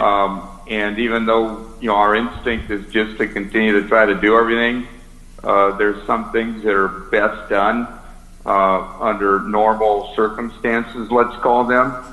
So I would just echo that and tell staff, if you guys need more time, it's not that you need more time to do some of the analysis, but I think we need more time to have a more robust consideration of all these items. So I would continue to look towards the city manager to run the city on many levels, making a lot of day-to-day decisions, some of which maybe we would normally be a part of. Right now we can't, and we understand that. And we haven't even spoken about the virus, but unfortunately our numbers are growing in town, and it's a big big issue that it's the 800-pound gorilla in the room right now. I mean, many of us are not even in the room because of that. So let me just thank Councilmember Solorio for bringing this forward. If there are no more other comments, Mr. Mayor, I'd like to. Yes, go ahead. Look, just for the record, because I know we're trying to give some guidance to staff, and that's what these 85 items are normally for. I just want to echo what you and Councilmember Penaloza said. I think because we're also kind of operating with a skeletal staff, we're mostly performing triage right now just to make sure that our organization continues to provide baseline, frontline resources and support for our residents. To the extent that really large items like this are done in the light of day when we have public participation that's going to be thorough and robust. I just want to echo the sentiment so they hear from one more council member as well on this item. Thank you. Thank you for that. Mr. Mayor, just one final thing I'll say. I thank all my colleagues for this, and again, it was just meant to be an overall update and hear from staff a little bit. I do like the idea of large projects having real dialogue and debate, and I think in June we also have budget work to do, and maybe that even starts at the second meeting in May. And I know as the governor is beginning to allow the state to open up a little bit more, and starting this Friday, that maybe staff can begin to think about whether we might be able to open up in a broader way as soon as the second meeting in May, but at the very least in June, because one of the most important documents there is a city budget, because that speaks to our values and our priorities, and that is an item as well that I think we should prioritize for good public dialogue, including housing and other items. Thank you. All right, I would say to that on that I think we right now need to rely on the public health officer, and let's see what phase we are within meetings. The last thing we want to do is add to the problem, and I know the city manager has been working very hard on the budget, and certainly that needs full transparency. But I think hopefully in the near future they can place that on the city web site, and at least what we're thinking, and continue to get input on that. But we have two more 85 items. I think we have, is it 85C? Yes, that's correct. And then correct. 85D? That's correct, Mayor. And we did receive one correspondence in support of the free internet Wi-Fi. All right. That was Councilmember Sarmiento, the internet Wi-Fi. Please go ahead. Yes, thank you, Mr. Mayor. And I did want to begin by thanking staff, and specifically our Director of Public Works and our City Manager for allowing me the opportunity to talk to some of the service provider and their representatives. So I did have a chance to speak with representatives from AT&T, Spectrum Charter, Verizon, and T-Mobile. And I think what this COVID pandemic has really demonstrated is that there is a very large divide between those that have access to internet and Wi-Fi and all the resources that that many of us take for granted, and those that don't. And especially, because many of our families and students are home now, and they're trying to distance learn without having this really basic necessity. We have this disadvantage, and those that have and those that don't have. So, we had really good conversations, and I know all of them are doing their share. And, I spoke with folks from T-Mobile who said they have 100,000 Wi-Fi hotspots, and they have those throughout the state. So we spoke about how we can garner some of those here in the city. With Verizon, we recently had some about 170 small cell sites reserved for them. And with AT&T, they were doing very good things with not requiring credit card requirements for folks. For 2 months of free Wi-Fi, they were charging between $5 and $10 a month, and they're trying to increase their hotspots. So, they are all certainly doing good things in addition to Spectrum that just, expanded their time to provide hotspots. And one of the concerns I know that had been rumored out there about Spectrum was that they were extending a 60-day period of free Wi-Fi, and some folks were saying it was because they were requiring those households to contract with them after that 60-day period, and that was a requisite to the access. And so it was clarified to me by their representative that there was a clear opt-out and there wasn't anything binding them. So that was good to hear, and they've now gone beyond their 60 days and extended it beyond that period of time. In short, in summary, is that, I know that many of my colleagues and I have received communications from our friends at the school district and just families in general that are in desperate need. And I heard this story, and it was an unfortunate one where you had some children trying to access some school material and distance learn and having to go into somebody's car to do it. And that just doesn't seem something that we should be proud of. It's not really something that we did intentionally, but it just shows that whether it's because of lack of infrastructure or because we haven't been able to sit down in earnest with some of our partners and providers, that we do so. So the city manager, the only direction I would give is if she could continue having those conversations with the superintendent, I believe, that have been started, and maybe work with the superintendent and his staff to meet with the representatives from these carriers. They all seem like they're willing to help, and I think they all want to do something positive for this. And I was just kind of doing some math, and I know the number of 10,000 households keeps coming up as households that don't have access to Wi-Fi. And let's just use AT&T's example. If they were to charge $5 a month, that's that's $50,000 for that 60-day period. Or actually, maybe it's $50,000. So, amongst agencies, amongst other resources, maybe some of the funding that we received could be used towards this effort. I don't know, but I guess it's a matter of just thinking creatively. And so, look, I'm not going to say more. I just wanted to make sure that this topic doesn't get away from us, because it really does shine, and unfortunately, this unfortunate divide between, again, those who have and those who don't. And sometimes it's just a function of where you live, the infrastructure isn't there, or maybe just affordability, that folks just don't have money at the end of the day to be able to pay for this service, and who's suffering are our children. And so that was something I just wanted to present for everybody's consideration tonight. Thank you. Let me comment on that briefly, and then let's continue to get other comments. I know that the county recently received $554 million, to spend on COVID-related expenses. To me, this is certainly one of those expenses, and maybe ultimately, we can improve things in such fashion that when we come out of this, that we address this,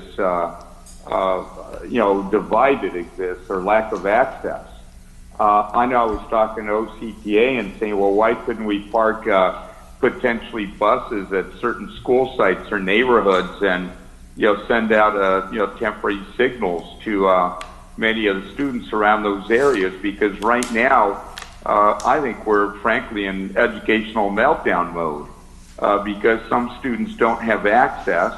I think the district has taken the position that they're, just going to try to figure it out, but while they figure it out, it's all frozen. So, talking about, test scores dropping and kids not performing, yet in other parts of the county, I know, maybe the access is better and we're not facing, the loss of really what's going to turn out to be an entire school year. So maybe we take this opportunity to actually do something. What I'd like to request, with the concurrence of the council, is that the city manager come back with a plan. Let's figure out what a permanent solution looks like, and then see if we can't find some of this COVID money or one-time money, because I don't think the county is going to spend all that money. And if we could, address this in some fashion on a permanent basis, that would be the best. I think, part of what the virus is doing is it's basically exacerbating and making all sorts of weaknesses that already existed, they're being amplified. And the problems are being grown. And so again, maybe there's an opportunity to try to figure out, well, what can we address? I know other cities are trying to do this. San Jose's working with several providers. They're putting a plan together and they're trying to figure out how to finance it.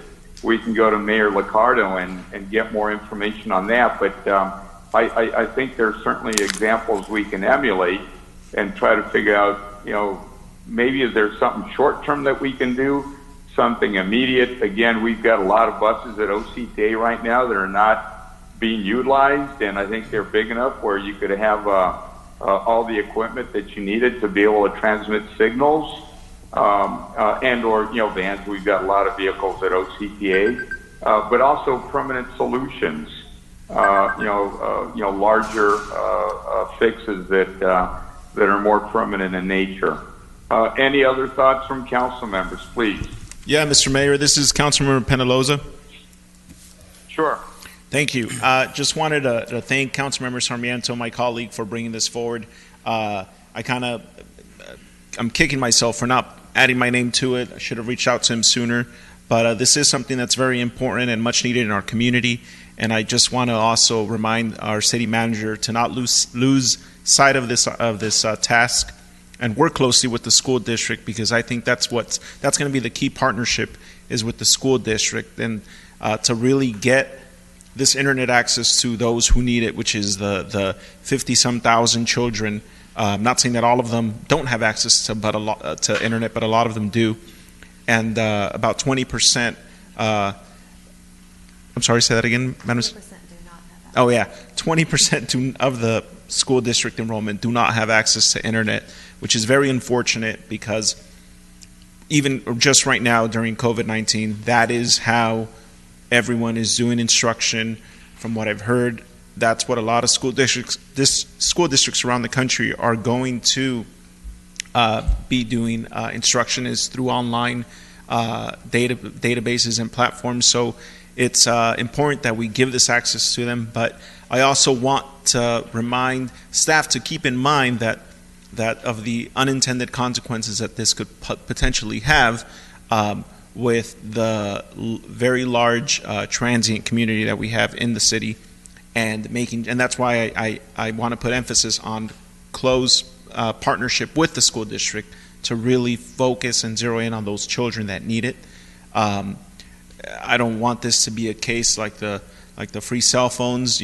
Great idea, unintended consequences. The people living in the railroad tracks, setting businesses on fire, have a better phone than I do, and that's the what we could potentially see. But this is very important. I'm all on board. Let's use the cell phone providers that want to put cell phone antennas on all our light poles. Use them to our advantage. Work out a deal with them, just like my colleague mentioned. See what kind of agreement we could come to provide free or very low-cost internet service to our residents. And that is it. Thank you again, Councilmember Sarmiento, for bringing this forward, and Mayor Pulido for the county fund suggestion, which is also important, and I'm supportive of. Mr. Mayor, quick comment. Thank you for that. Quick comment. Go ahead. Thank you, Mr. Mayor. Go ahead. First off, thank you, Councilmember Sarmiento, for bringing it up. For the last few years, I've had a couple of meetings trying to, with different department heads and people that work in this industry, and for some reason, we could just never get it off the ground. The issue of money always came up, and we were trying to do the underground wiring. Now we got small cells, and it's a great point what Councilmember Penaloza was just saying, that regarding the transient community that's out here and all the phones and using up maybe some of the Wi-Fi. If there was some way to come up with a permanent solution where we can target the people that actually really need it, and then come up with some kind of plan for them to have it in their home, then that would kind of solve that issue. And I don't know, we're going to have to think about it, but I'm glad this topic's on the table. I remember speaking to the IT executive director not too long ago, and it just, because the school district has been reaching out to all of us, and that issue of money keeps coming up. So I'm glad everyone's on board to try to tackle this. Thank you, Mr. Mayor. You're welcome. Mr. Mayor, this is Councilmember Solorio. I thank Councilmember Sarmiento for bringing this forward, and I think we've all been active, promoting the Wi-Fi opportunities there are for our community. What's interesting is that Councilmember Villegas and I think about 3 years ago, we had one or two joint use meetings with the school district, and I raised this issue because it's an issue that I care a lot about, and they're all, oh, we got it covered. We have Wi-Fi at RL schools and throughout the city, and no problems. We don't need your help. And we're all, okay, because at the time, as Councilmember Villegas was saying, we're looking at a smart plan where we might do fiber the way cities like Santa Monica and others have, and the idea there is as you're rebuilding streets to put in your own fiber so you can have your own network. That might be something that we ask our Public Works team to look at again. Similarly, as we were buying the light poles from Edison, the infrastructure that we had with light poles was that so that there'd be the capacity to add Wi-Fi from those light poles that we own, and so maybe staff can also give us an update on what that means and what that would cost. And I also know that the city's Wi-Fi mobile hotspots have been going well and are all used, and I know we've been increasing it, and this was another example of why we need to keep doing more of it. I'll close with the idea of, I think because right now we're seeing that it's children and students that are mainly currently struggling with the situation, that we still do have the youth fund from the cannabis dollars, where there's some resources there that maybe staff can look at that as a possible area to finance and fund some of these things, because there's probably $4 to $5 million over there, and I know the Youth Commission's been working on recommendations for us, and so maybe we could work with our Youth Commission and staff on some possible solutions out of that. With that. Yeah, let's keep pushing the service providers and others for more resources so that more of us can be connected. Thank you. Thank Mr. Mayor? you. Go ahead. Thank you. I want to thank Councilmember Sarmiento for bringing this forward, and I think all my colleagues had some very insightful comments regarding this. I think that as the capital city of Orange County in the 21st century, we should definitely do our best to tackle this issue.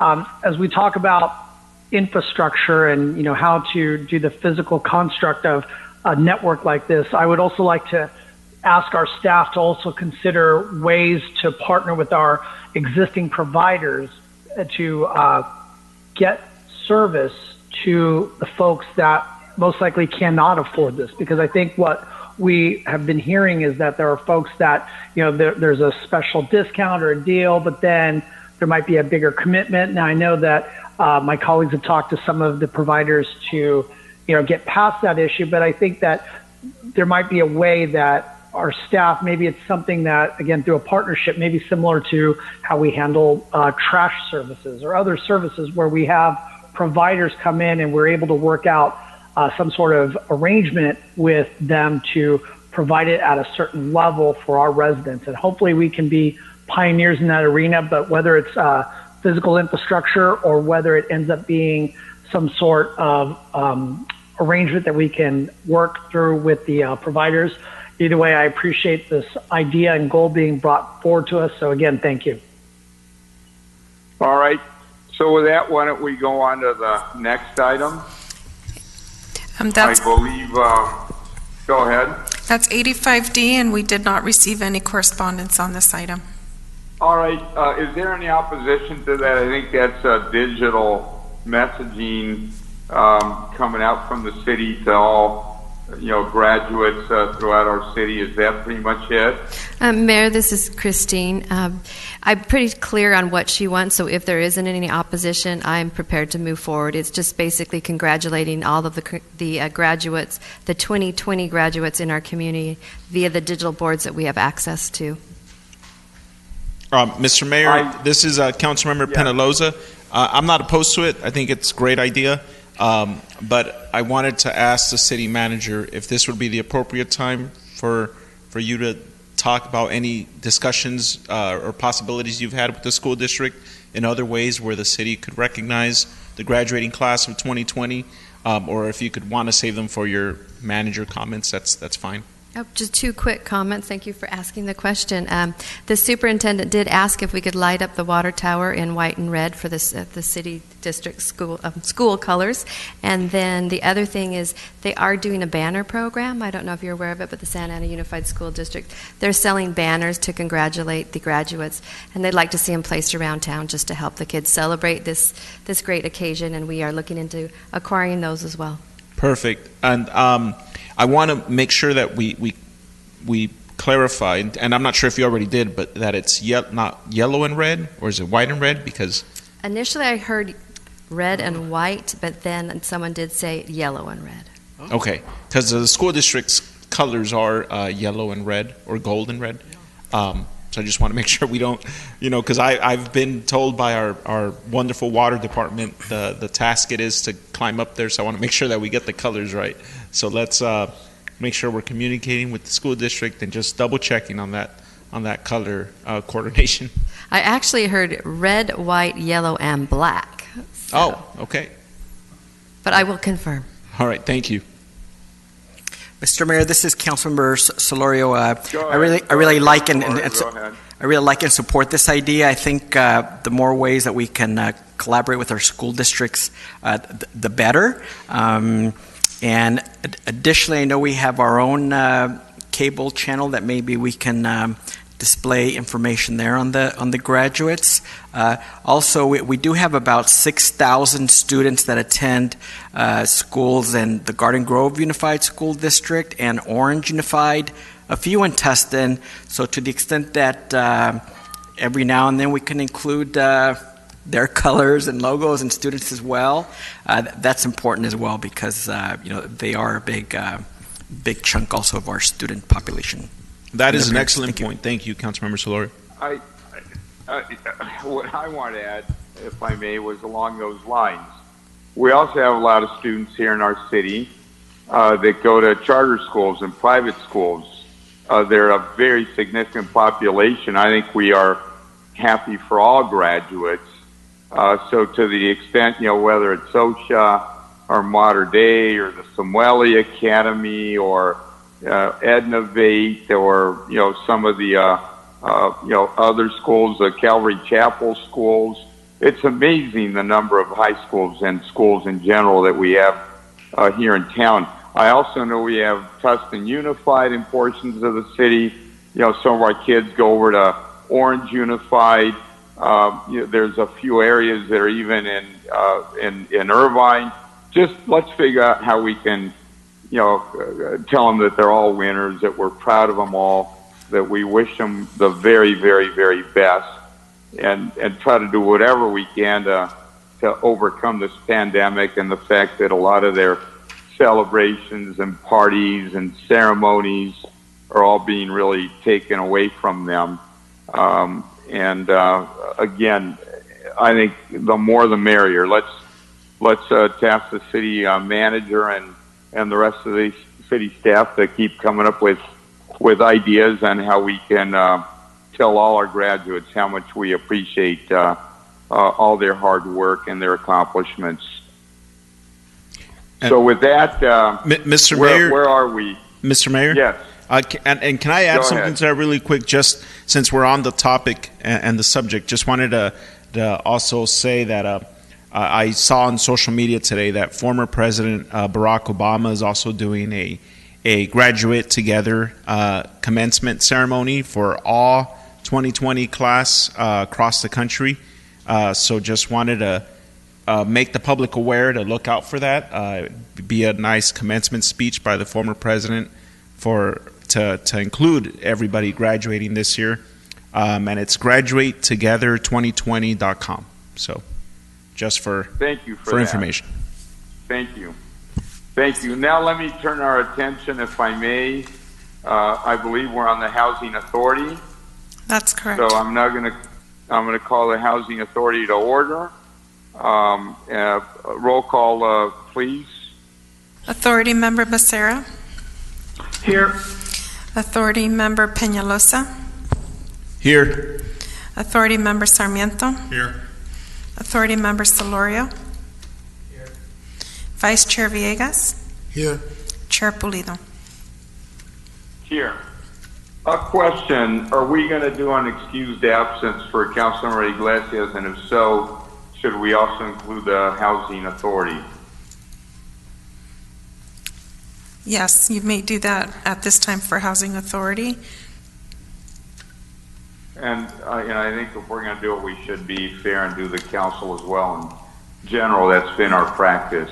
Yes. So I would, request that, and I would now entertain a motion on items 1, 2, and 3 for the Housing Authority. Would I have a motion? I make a motion to approve. Second. Villegas.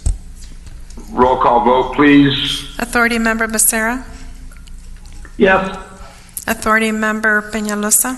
Yes. Authority Member Sarmiento. Yes. Authority Member Solorio. Vice Chair Villegas. Yes. Chair Pulido. Yes. Motion I carries. believe 6-1. we now adjourn that. We go back to public comments on items not on the agenda. Do we have speakers, Madam Clerk? Yes, we do, and we also received one correspondence from George Collins regarding fireworks. He requests that there be a suspension of sale of fireworks until 2021.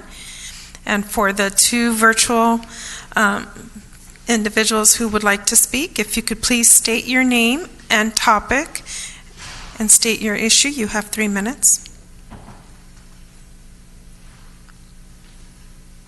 You have been You have to unmute them.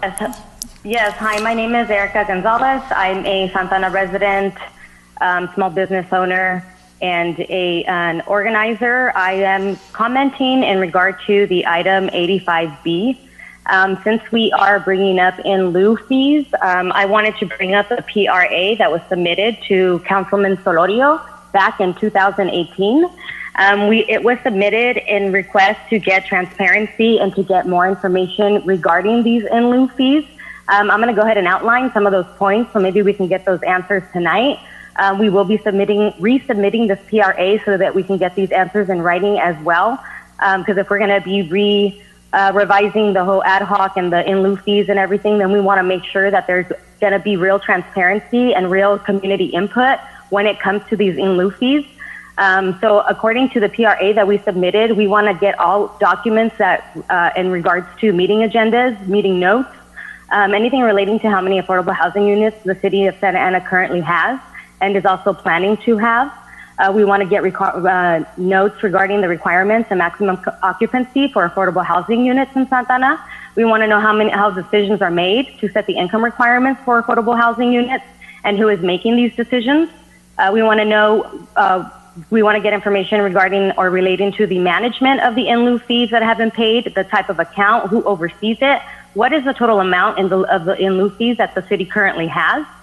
We want information relating to who makes decisions on how in lieu fees are utilized and future protections that will ensure all fees are used for future affordable housing. And we want to know what developers or information regarding developers, investors, bankers, consultants who have agreed to pay in lieu fees, how much they have paid, and how much is still owed.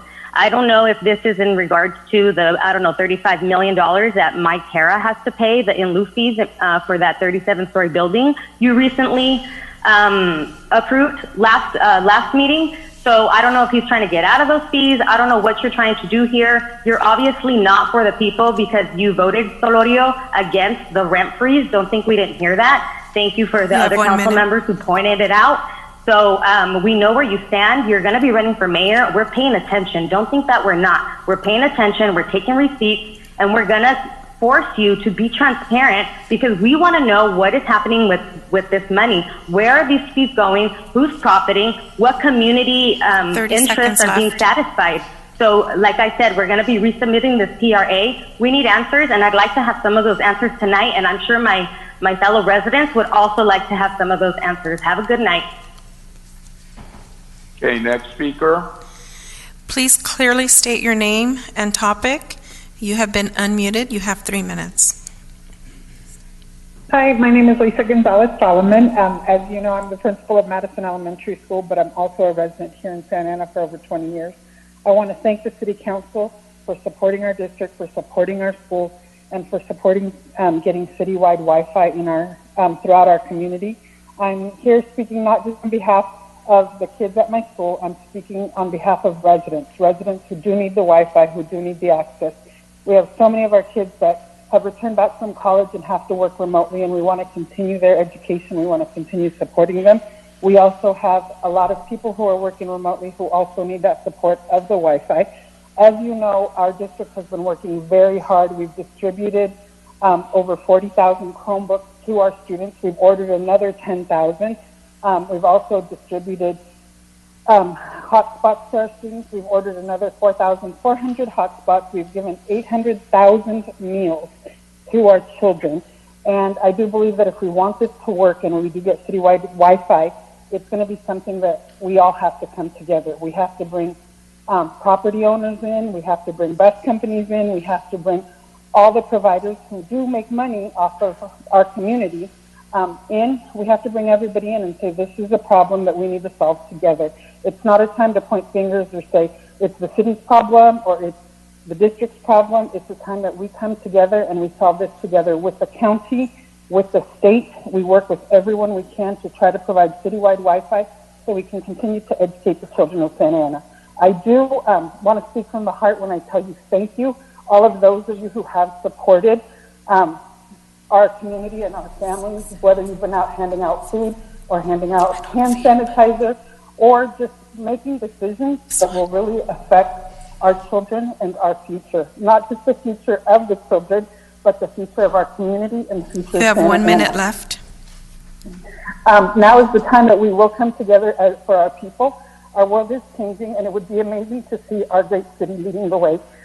We know you already look out for your citizens and their safety, but this would be one more way we can continue to open lines of communication, provide access to education, to work, to healthcare, and to much-needed resources and information.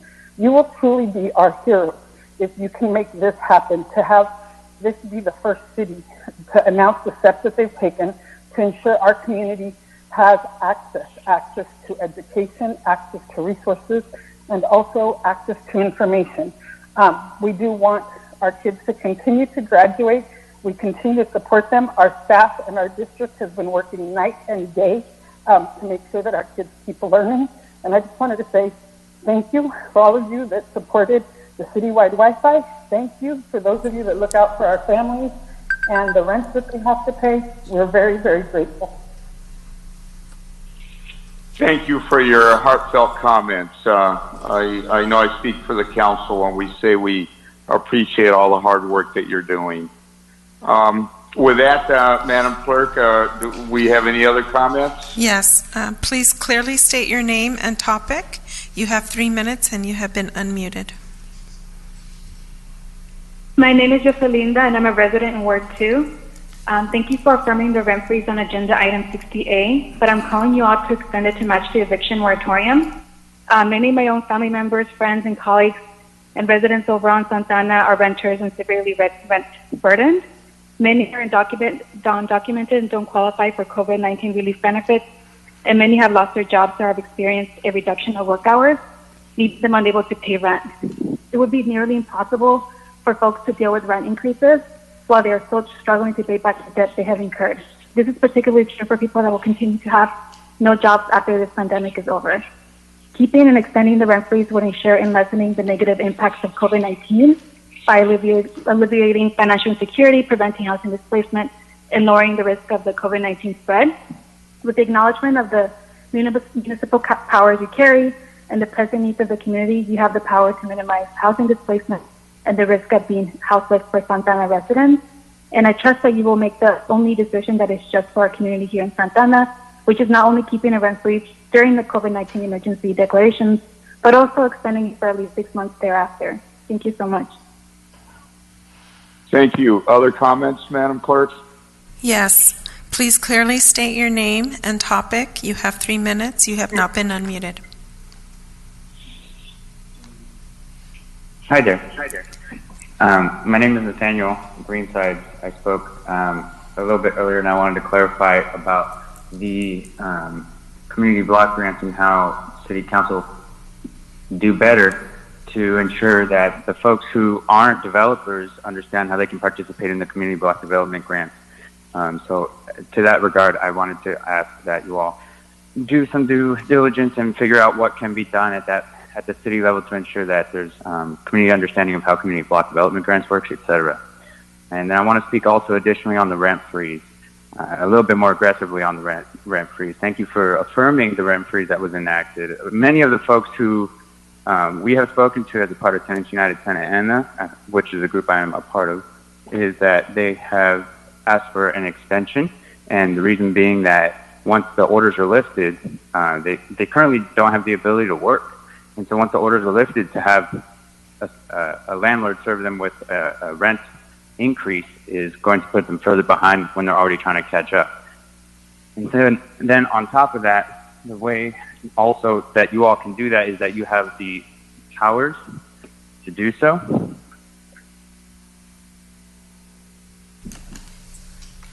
Sorry, I'm still here. And the way the agenda is on the agenda is an issue, because then it shows that whoever wanted to put it onto the agenda isn't having the gall to put their name on it, and they wanted to ensure that it wasn't brought up on their own name, whichever council member was pushing it. And so I just wanted to bring up the fact that it wasn't made clear that it was the city council member who may or may not have been pushing it, and instead we're trying to employ via the city manager. I just don't believe that that's fair. And so, what I'm asking also is that you all ensure that you use the power that you are granted under state charter during states of emergency, and in the interest of the public health and safety, that you extend the rent freeze. Thank you. Thank you. Any other comments, Madam Clerk? Yes, we do. Please clearly state your name and topic. You have 3 minutes. You have been unmuted. Hi, my name is Kaylee, and I'm speaking on the rent freeze. I'm a tenant counselor here in Santana and a resident as well. And I would just like to speak in favor of extending the rent freeze to match the repayment period of the moratorium. Right now, I've been hearing, unfortunately, that a lot of landlords are not accepting their letters proving that they would qualify for rent repayment. And I believe that one of the best things that we can do for renters right now would be to ensure that they're not having to pay rent increases during this time of recovery. The City Council has the power to alleviate massive future debt for its constituents by taking this bold action in the midst of a global health and economic emergency. So I just urge you to understand the kind of impacts that tenants are having across the city right now, based on my experience speaking to them on a daily basis. So thank you very much.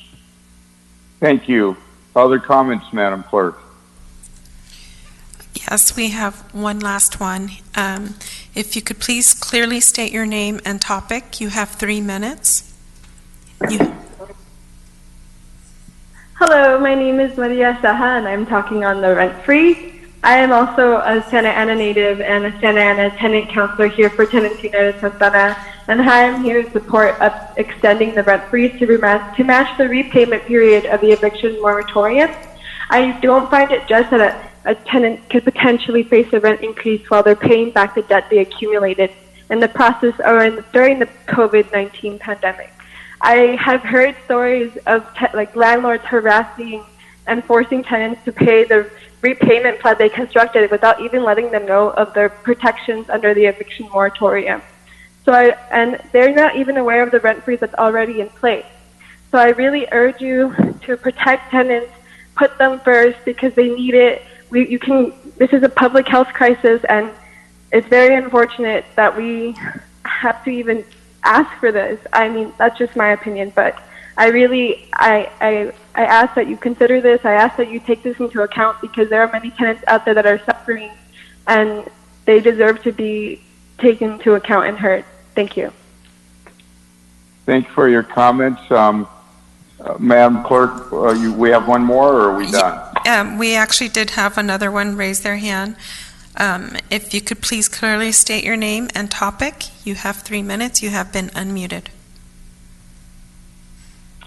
Hi, my name is Fred. I would like to speak regarding the rent freeze. So the pandemic has put the housing stability and health of tenants in Santa Ana at risk. And right now, unemployment is high. A lot of citizens in Santa Ana are unable to make up the income that they are losing, and so they will be unable to back pay their rent after the 31st of next month.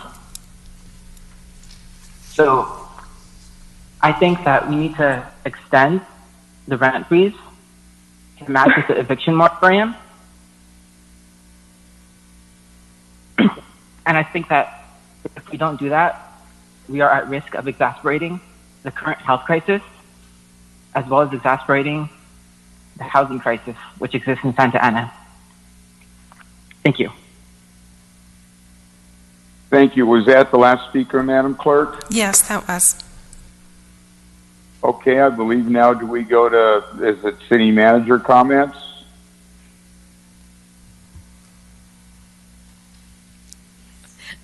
Yes. That's correct.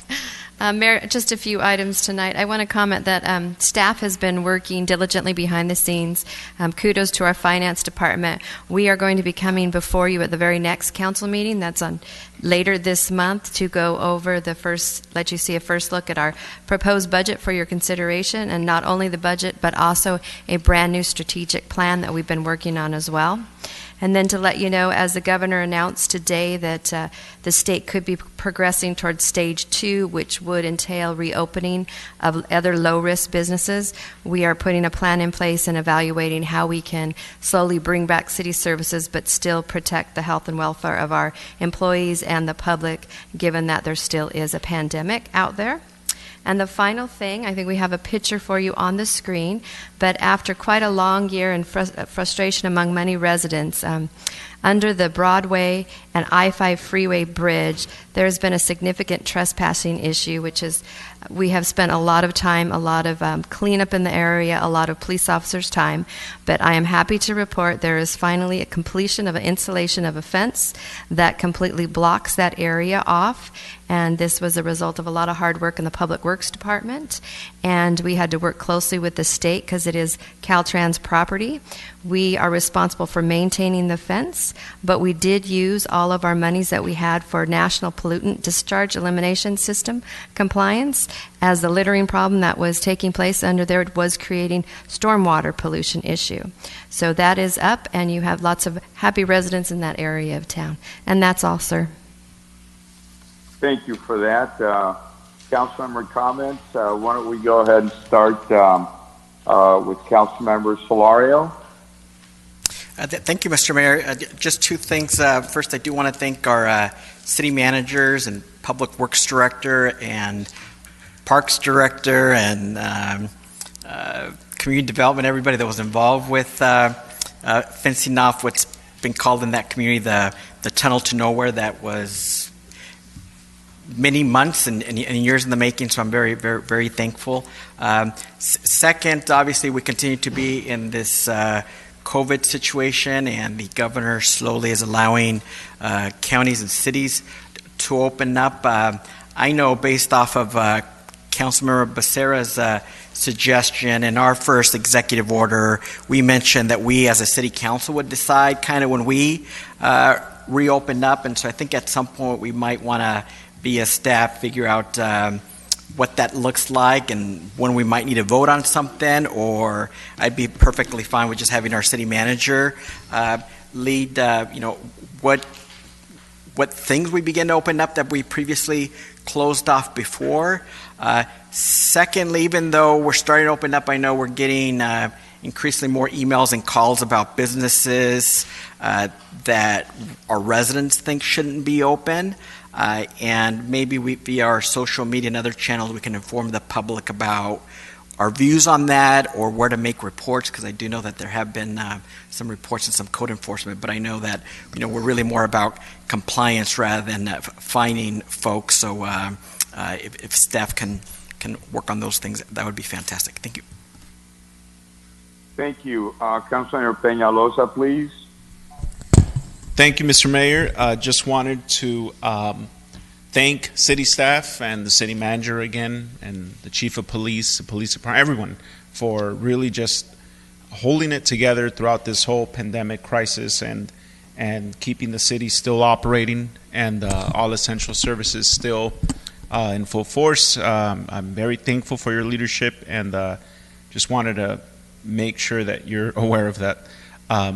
With that said, of course, I need to remind everybody, I want to remind you about the 2020 census. If you haven't already done so, please, I urge you to visit www.my2020census.gov to fill out the census. There's been an extension by the federal government for the census, but I mean, don't wait. It takes less than 10 minutes. If you haven't done so already and you're listening, please fill it out.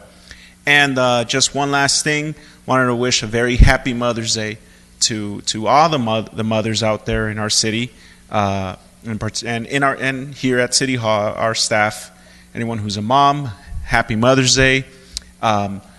We got lucky this year.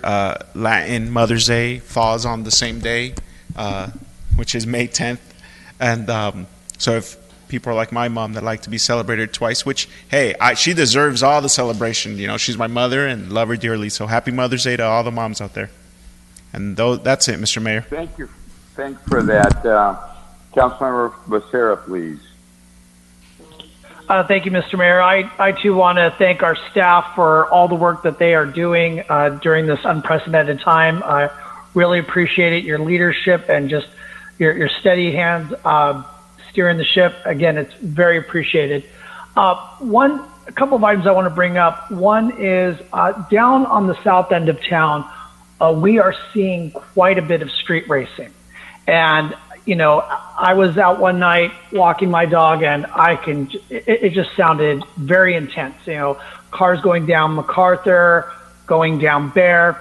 and it reminded me of what our police, recently had put out a release in regards to a person who had actually been arrested after a 2-year investigation. This person was responsible for a crash on Bear between Alton and Segerstrom. And this person was given a reduced bail after he was charged with 2 counts of vehicular manslaughter. And I want to, real quick, if the chief is still around, I'd like to ask Chief Valentine, trying to maybe put one and one together. I hope I'm wrong when I ask this, but it says that a Superior Court commissioner reduced the bail for this person responsible for the 2 counts of vehicular manslaughter. Is it the same commissioner that we spoke about earlier this evening? Unfortunately, it is, sir. Well, Mr. Mayor, I think you have another thing to hopefully bring up to the judge when you have a chat with him. But Chief, I would just like to bring to your attention the increase in street racing. Not only have I been hearing it, but I've also received calls from other residents regarding it. So if, maybe, I know you guys are stretched very thin, but if there's any way to put a couple more personnel down some of these streets, because I think they're very attractive to folks now that you have everybody, or at least most people, complying with the stay-at-home orders. The streets are very attractive for racing, and as we've seen with that accident on Bear, it can be very dangerous. So I appreciate any help you can provide with that. Other than that, I would just like to say, while you're staying at home, as Councilmember Penaloza already said, if you could please complete the census. It takes 10 minutes to have an impact on our city for the next 10 years. With that, good evening, everybody. Thank you. Thank you for your comment, and I will add that to my letter and discussion with the courts. Go ahead. I believe next is Councilmember Sarmiento. Yes, thank you, Mr. Mayor. I want to begin by saying Happy Cinco de Mayo to everybody. I mean, we all kind of forget these days are blending into each other and hours are blending into each other. It's nice to know it's only 8:35, so that's a good thing. But I did want to thank everybody who commented, sent their comments through YouTube.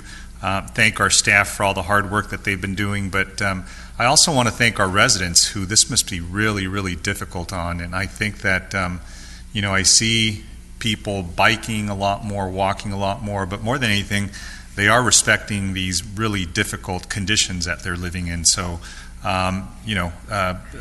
big props to them, because it isn't a fun thing. And unfortunately, we see rates of depression and anxiety really spiking during these times, and it's unfortunate. And Mr. Mayor, I wanted to take the time to thank you for your work with the other mayors. And one of the things that I think you really have a compelling argument to make is that you represent a city in this county, unlike the 33 other cities, that has a very, very large community of color, which has been demonstrated to have even more vulnerabilities to this virus. And, as you know, many of our folks here suffer from hypertension, obesity, and other pre-existing conditions because of just the their own health problems that they've had as a result of living in an area where they're challenged with lack of health care. So I think your arguments that you make, I think, are going to really help a lot of folks that, unlike many of our friends in other parts of especially South County, we really have a lot of residents that don't have a safety net, don't have reserves, don't have savings. So to that point, I know testing has been something that's been really important to you. I see you leading that charge. Again, I think to the extent you can tie the testing to places that are very vulnerable, like our city, it would make a very compelling argument. And as we transition and maybe into phase 2 of the governor's phased reopening, I was going to mention to the city manager that I think all of us have an interest in how we reopen, because it's going to be slow, it's going to be incremental. But you as a chair of the EOC, Madam City Manager of the Emergency Operations Center, if you need, or if you think, maybe speak with the mayor and the rest of us of putting together an ad hoc maybe we could provide some recommendations of how we open up. Because really, I'm torn. I think I want to, keep folks safe and at home, but at the same time, again, people have a desperate need to work because they don't have any other source of income. Many of our residents aren't eligible for federal stimulus dollars, and to the extent we can safely put them in a position where they can get back to work and do this in a responsible manner. Our community is very unique, so I would just say, lean on us. I think we put together ad hocs for other reasons. I can't think of one more important than this one. So I know my colleagues have stepped up in so many other ways. I know we'd step up in this way, and just let us know. And Mr. Mayor, I'll put that out there for you, but I'll make myself available, but you have plenty of us, I'm sure, that would be willing to serve. And with that, I just want to say Happy Mother's Day, Feliz Día de las Madres a todas las madres allá, especialmente a la mía, que estoy bendecido por tenerla todavía en mi vida, y todos los días yo doy gracias. Muchas gracias. Thank you. Thanks for your kind comments, Councilmember. I'll address them in a moment. But first, Mayor Pro Tem, please. Thank you, Mr. Mayor. First off, I want to start off by thanking everyone who reached out to me in regards to my father passing about 10 days ago.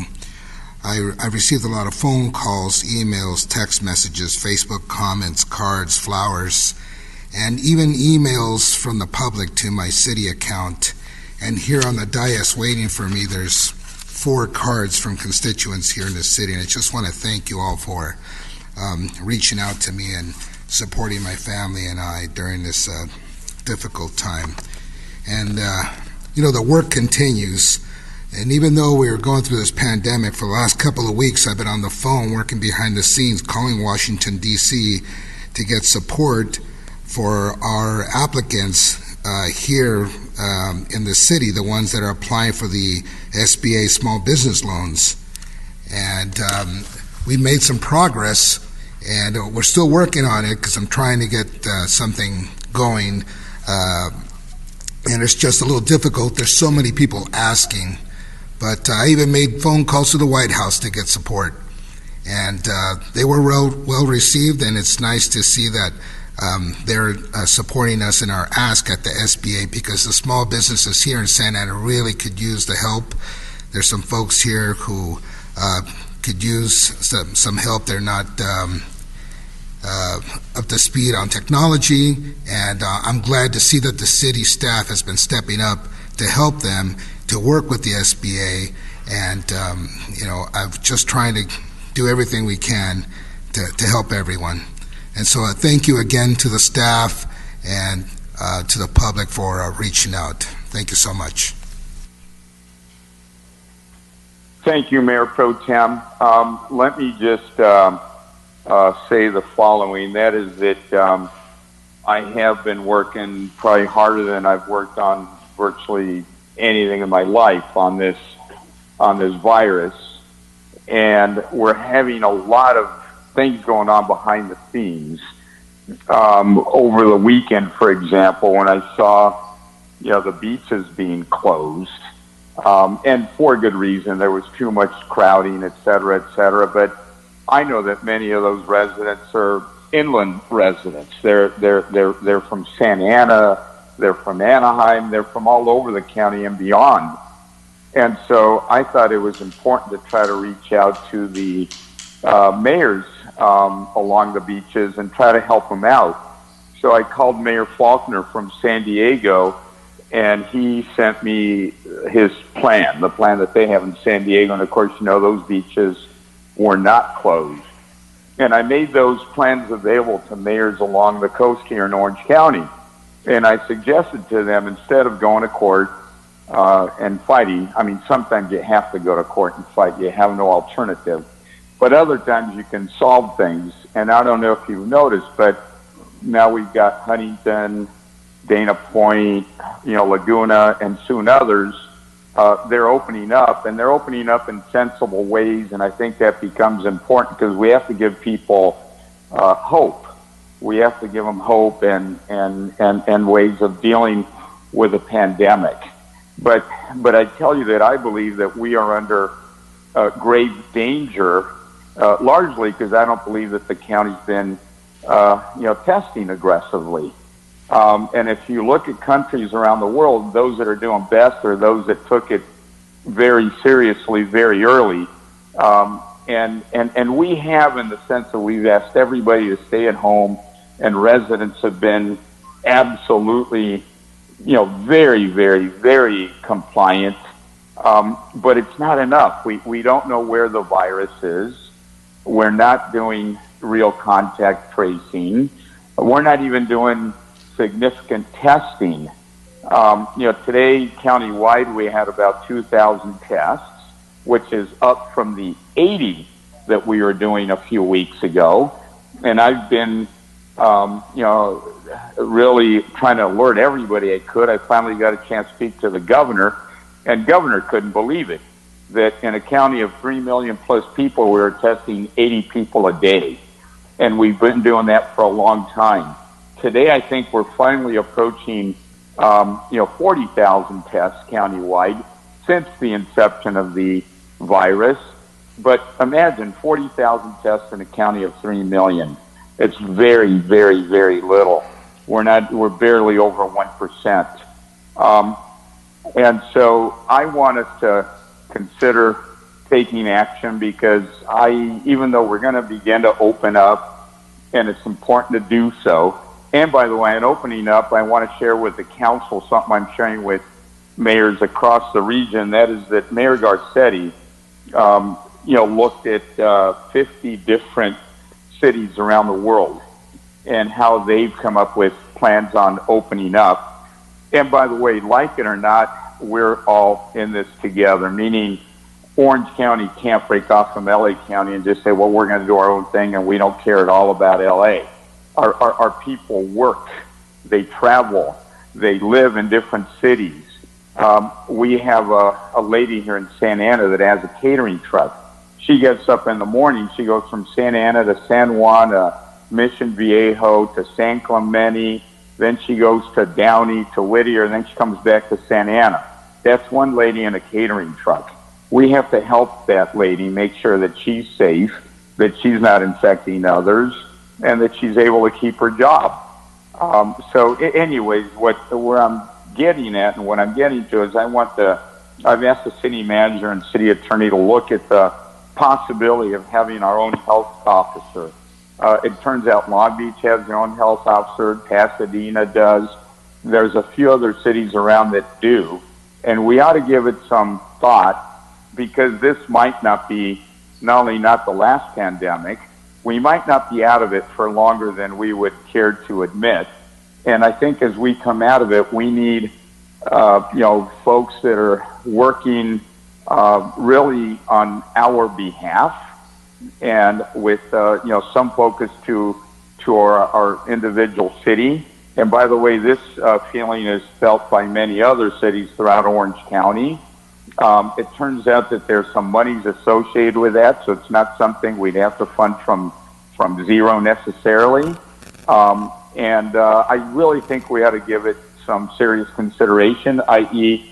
having in-house our own, health officer that would be able to give us suggestions, information, analysis, deploy resources, etc. The other thing I think we ought to consider is really studying this reimbursement model. Part of what LA is doing, and the reason they're able to test so much, they're actually getting reimbursed, by FEMA. It's not an easy road, but right now, all we know is that we have 400 some cases here in the city. We don't know how well they're being tracked. We don't have any idea overall how much has been tested. Many of our businesses, our residents want to be tested. There is no mechanism to do so. In the early days, most of the testing that went in the county was, done in South County at LabCorp and Quest Labs, and they were, charging over $1,000 per test. A lot of people can't afford $1,000 a test. They shouldn't have to. Now, thank God, the prices have come way down, but there's other cities like Irvine that are trying to test every resident in their community. The mayor of Carson, he's found a nonprofit that's agreed to test about 1,000 people a day in Carson. they have a population just under 100,000 in about 100, in a matter of not too many days, less than 100 days, they're going to have every single person in Carson either tested, or if they don't want to be tested and they avoid it, but at least it'll be available to that community. We are very dense. Remember, we're the fourth densest city in the country. So, we are a tumbleweed. If it really starts to catch fire, we could really catch fire more than other cities around us. We're not there yet, but we don't have it under control yet either. And so I think in the days to come, I'm going to ask city manager and the city attorney who have been working on this to, share this with not only the council, but, the community. But first, we need to study it. We need to give it thought. We need to understand what it means, and how it'll help us, I believe, come out of the pandemic in stages that make sense, in a coordinated fashion. We're not an island. We have to be working with our neighboring cities and neighboring counties, but we do have to be more aggressive in terms of what we're doing. As people call us and they ask us, when can we open up? When can we go back to work? When can we walk in a park? Are our schools ever going to open up? They're going to open up. How are they going to open up? We need to be, aggressively working on these things and leading as effectively as we possibly can, because our communities, our society needs us right now.